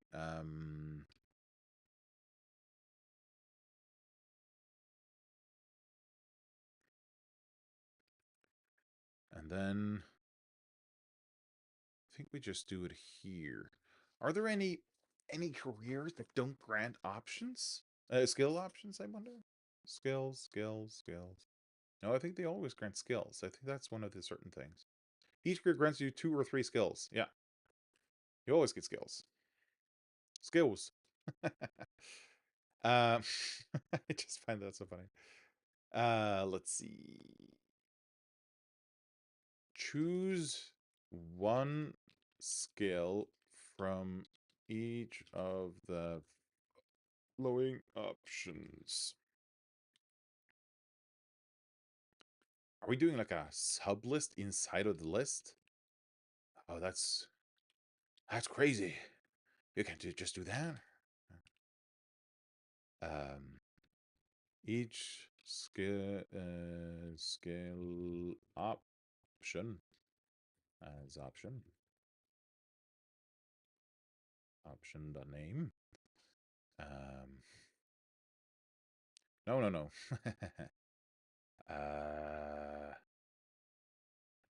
Object.entries. I'm not entirely sure why I made this an object, not just like a. Well, it's easier lookup. Sure. And then we get option and skill option out of that. Skill options, actually. That's true. Wait, what? Yes. Yes. Yes. Yes. Couldn't be more sure. But I don't actually need the option, though. Just underscore that and call this option. That's easier. Okay, so now we're back to option.name. But it's a list still. Right. So for what are we doing here? Yeah. Okay. So if we for the option dot no, these are options. That's the problem. That's why I'm getting confused. Options dot map. There we go. Yes. Basically.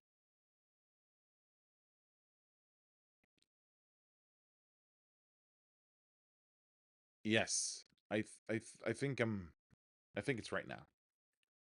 Let's have a look.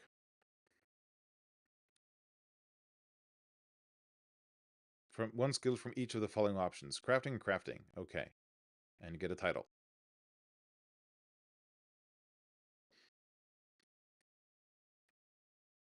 Criminal underworld intrigue. Okay. Exploration. That's fine. Here we go. Endurance, blacksmithing, or exploration. Excellent. So now we just need to make this thing a bit more interesting. So if we do this, then do this. Ooh, okay. Now that's interesting. No. Don't insert that much. Okay, here we go. Option.name, yes.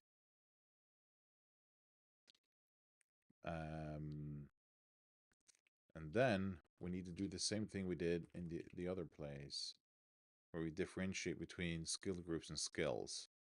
So if option dot, no, just rename this to O for brevity. Option dot skill ID is set. It's a skill. If not, it's a skill group. Okay. Choose one of the skills from each of the following.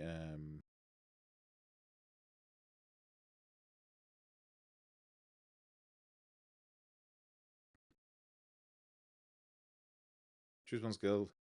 Okay, let's do you get to choose one skill from each of the following option: endurance skill, blacksmithing skill, or exploration skill group.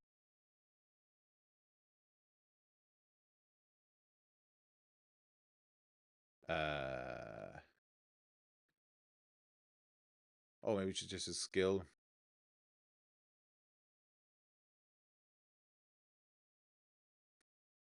I think it always just should say skill.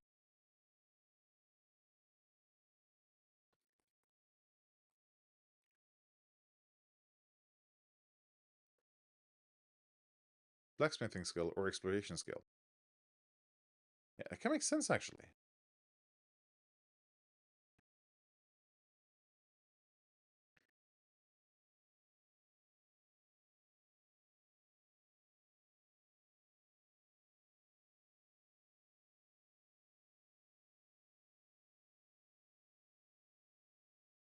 Actually, if we switch this around, so if we remove that one and just say do this, I think that makes some more sense. Endurance, blacksmithing, or exploration skill. Yeah, that kind of makes sense. All right.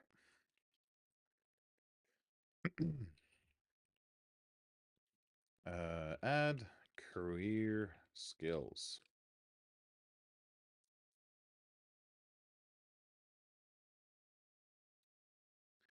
And now, for my last trick, maybe some kind of summary. Yeah.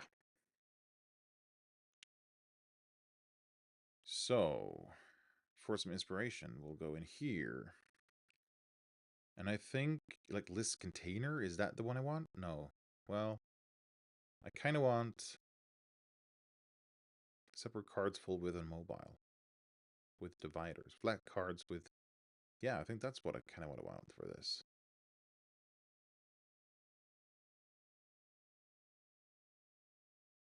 Card with dividers. How is that different? Flat card with dividers. This is full width and mobile. Card with dividers. What's the difference between a flat card and a card? I don't see a difference. Let's zoom in. Okay. And then what's the flat card thing? Oh, it is a bit of a drop shadow. Oh, I see, I see. Well, I do prefer that. Okay. So a card with dividers. How does that HTML look? You get like a thing with a list. Mm-hmm.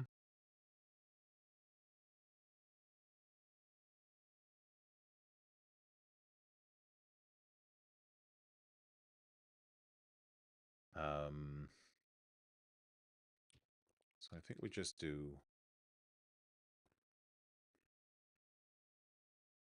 I did copy this. Should we just put this in a separate component?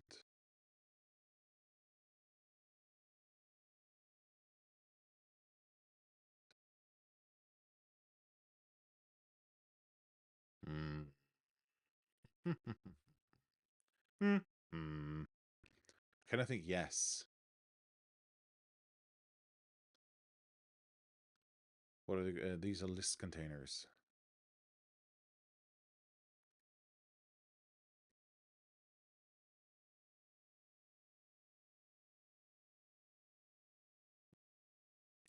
I think we put it in a card. List card. It's a card with a list inside of it. Yeah. List card. Paste in the HTML and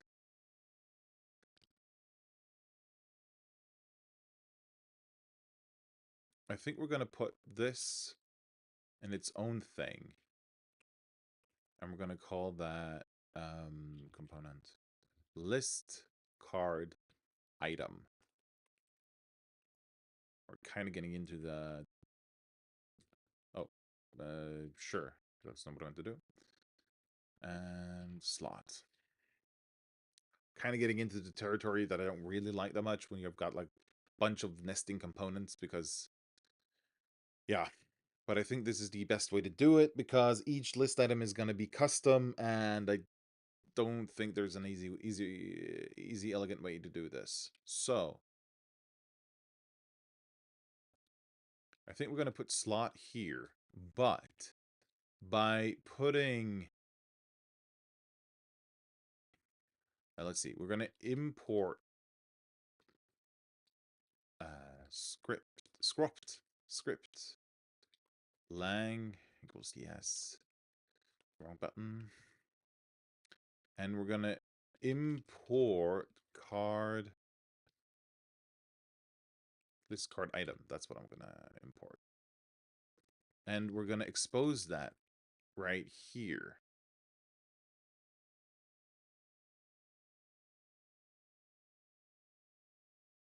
as item equals a list card item. How is it that you do this again? Like this? I think so. I think that's the way to do it. I honestly don't remember. I will just try it and see how it works. So we'll put in a new section, like so. And don't want to do that? Or do we want to put it beside it? Kind of want to do that, maybe? Let's see. What if? I don't know what. We'll just put in a separate section for now. That works, and that's good enough. And then instead of here, we'll do a list card. Like so. But we get access to the item in here. An item is now a component, so we can use it like this.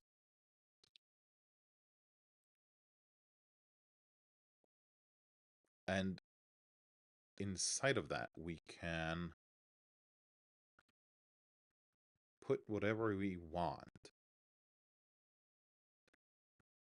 So what we're going to put in here is...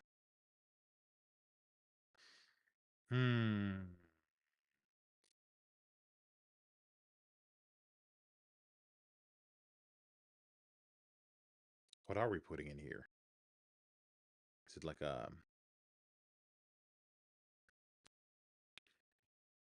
You know what? Let's do like an H2 at the top here. And say this is the character. And in here we do like an H3. Let's see. We can look at like we could look at like lists something. Not list containers. Is there a separate one just for lists? Forms, lists.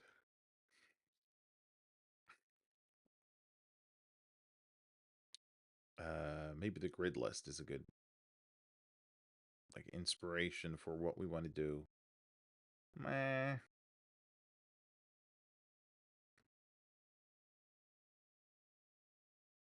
Not really. But maybe what we do is yeah, I know. Let's put an H3 here, but we're gonna put a subtle text inside of it because it's just gonna be like a small header.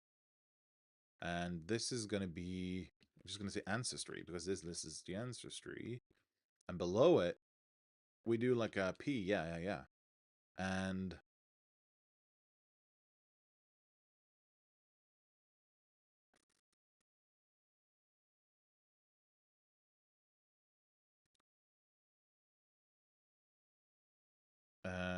inside of this, we have an if.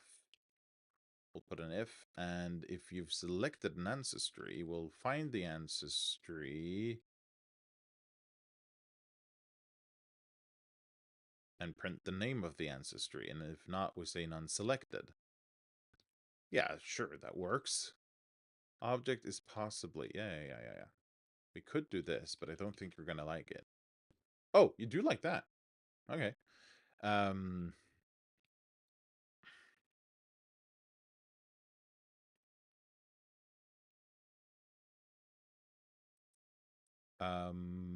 Yeah.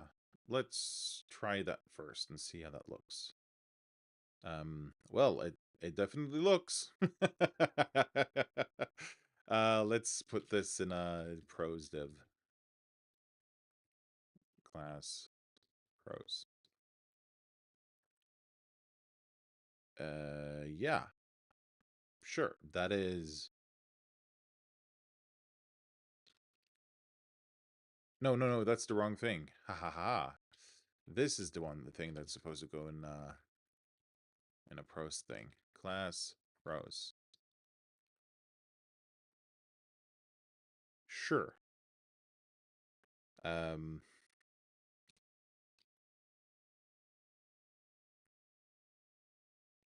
can I... Oh, that's not what I meant to do. Can I pass anything in here? No. This is just, Right.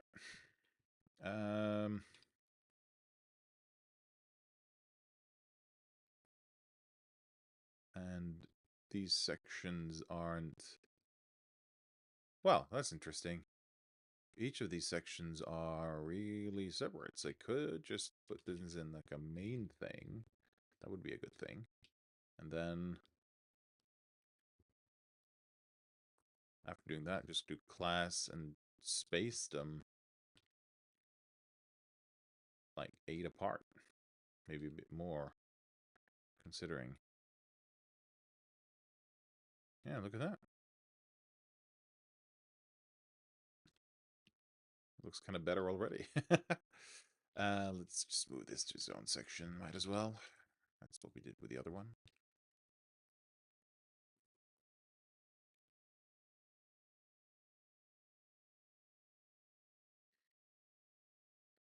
But okay, if it go and chooses, I just want to be a dwarf this time. Nice and easy. Select dwarf. Just minimize dwarfing, or the whole ancestry. We've selected a dwarf. Ta-da! That's nice.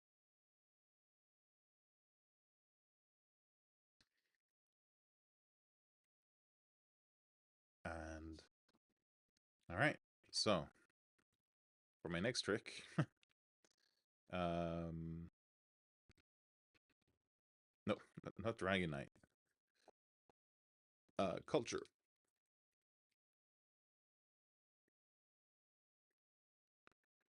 Let's see.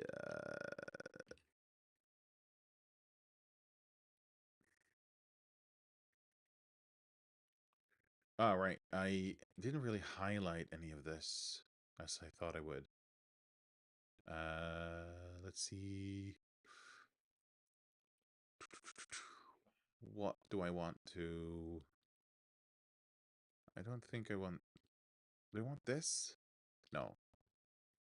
I'll do this. And then I'll do like a paragraph here. But I want the text to be quite... to be bigger than the other thing. So I'll do my text, like Excel, and text... Font bold? No. What's the... Yeah, font bold. Bold. Ancestry.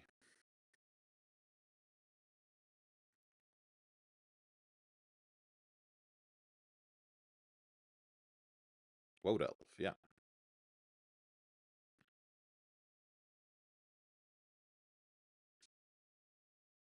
And then for culture, I'm just gonna remove all that, and I want to do like a header for like languages.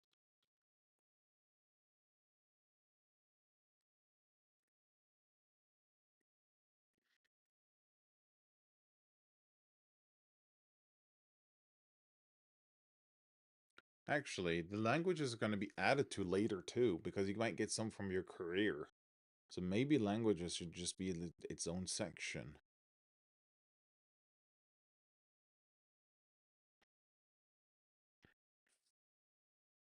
Hmm. No, it should represent the choices you've made and the things. Yeah, yeah, yeah, yeah, yeah, yeah.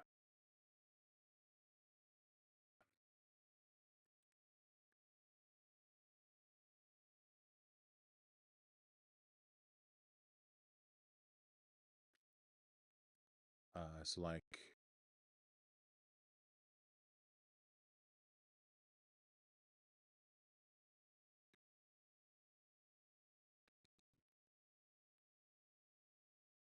yeah, but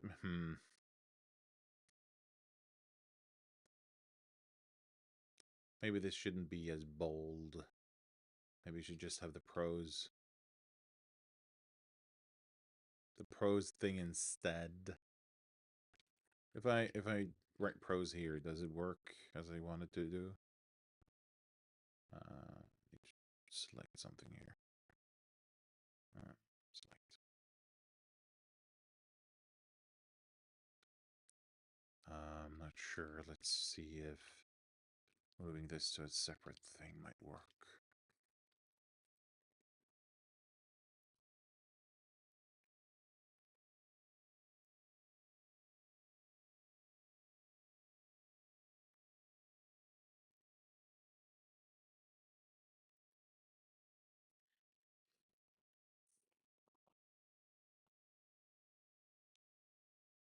Yeah.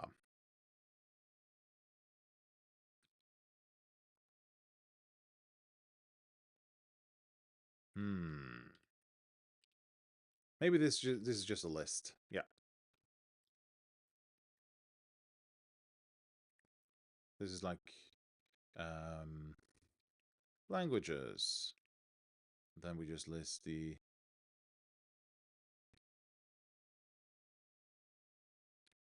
selected languages map SL S data dot languages find L where L dot ID is equal to SL, and then do like the name of that. This, and then after doing the names, we join them by commas.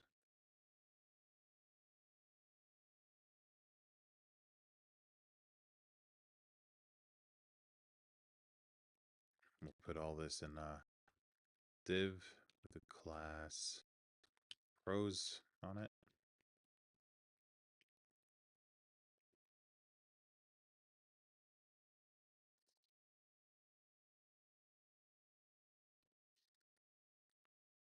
Yep.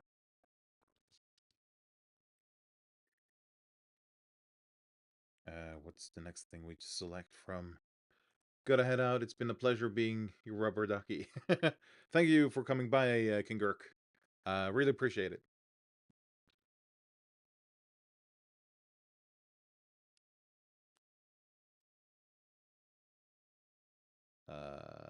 Let's think about this. Languages. What's the next thing? It's the environment. Environment.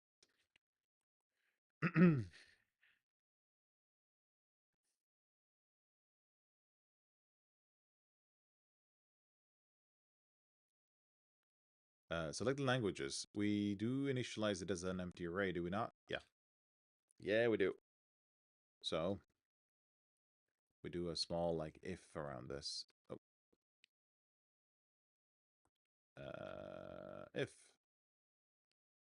selected languages dot length, which means if we have done a selection, and the same kind of goes for here. Selected them. Oh, if selected environment, add the environment right here. Data dot select and environments find e where e dot id equals selected environment name.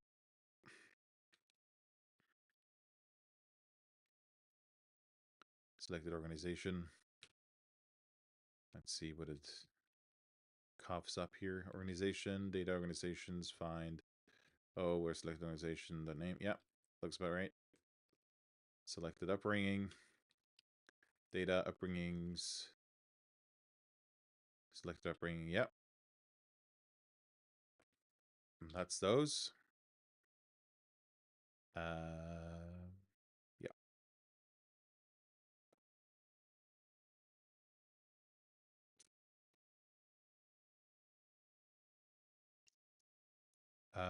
Should we have an else here?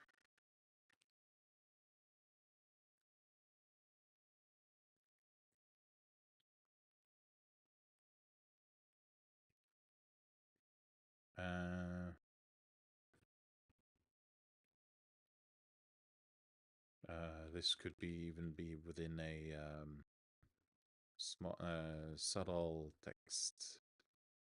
Ah, come on. Subtle text. Like so. And here we do one of these.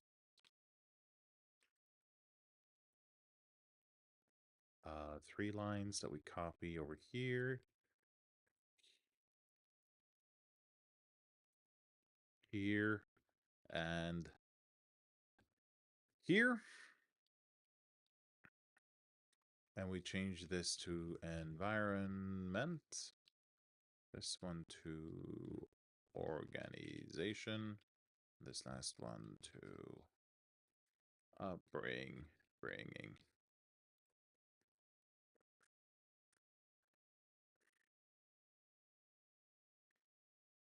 There we go. That's culture. And now for the career. That's going to be more like the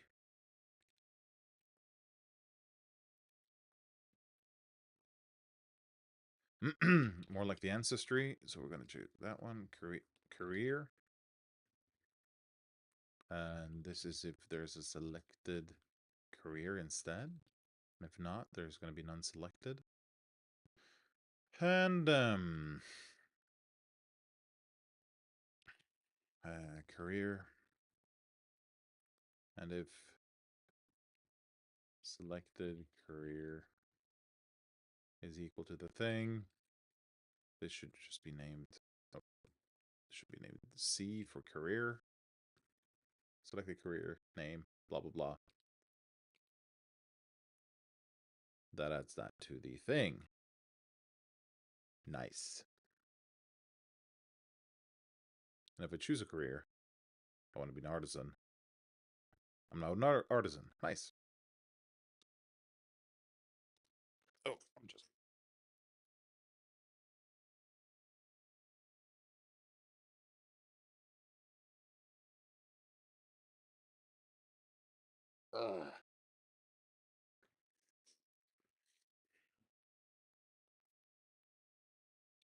Maybe there should be like a small thing below where it lists the benefits you get from the career. Nah, we're just gonna leave it at that for now.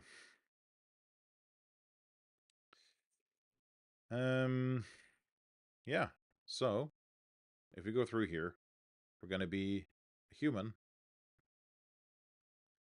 and we're gonna choose a language. We'll speak Keurig. For the environments, we're gonna be rural. For the organization, we're gonna be communal. And for the upbringings, we're gonna be academic. The career is artisan. And now we see that we've created a human who knows Kalian Keurig, grew up in a rural community and academic environment, a rural environment and a communal organizational rule, and was brought up academically, and they became an artisan. How wonderful. I, I say that with such a with such a disdain, which was not my intention. Let's just add some margins on the top and bottom of this. They're going to be like 16. Just to bring everything a bit more into the... Yeah, this is nice. I like this. All right. It's technically half an hour before schedule, but I kind of got everything I wanted to working today. Let's see, add character section. I got everything working, which is nice. And that's that's basically what I want to do. I think I'm gonna end it here.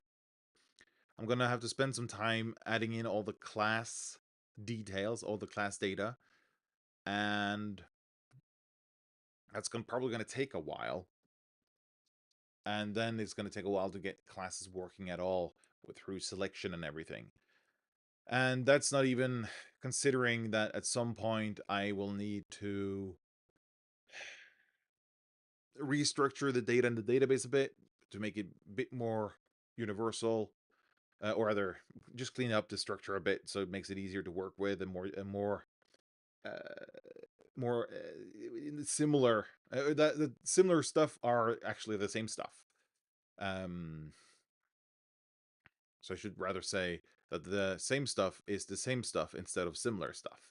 So things that are actually the same thing should just be in the same table, which they aren't now. They're in different tables because I didn't think it through when I made it, and yeah, that makes everything a bit harder.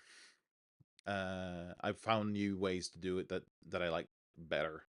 So I need to go back and fix that. But I've entered a lot of data into the database that I don't want to enter one more time. So what I'm going to do probably is enter everything in with the current data structure, fix the data structure, then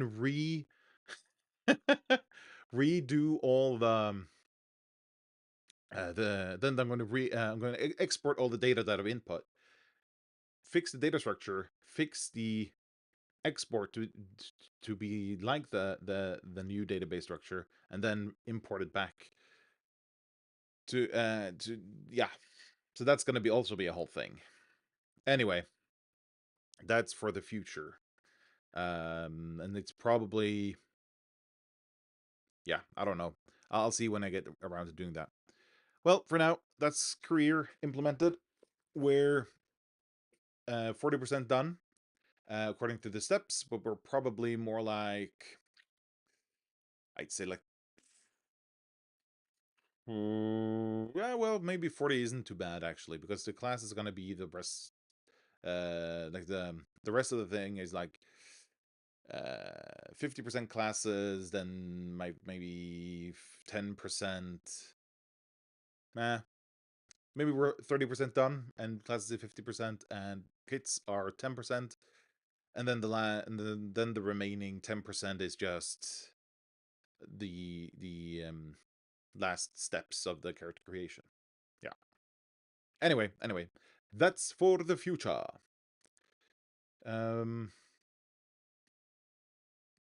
yeah. So thank you for sticking with me, and I hope to see you next time. Snuckers.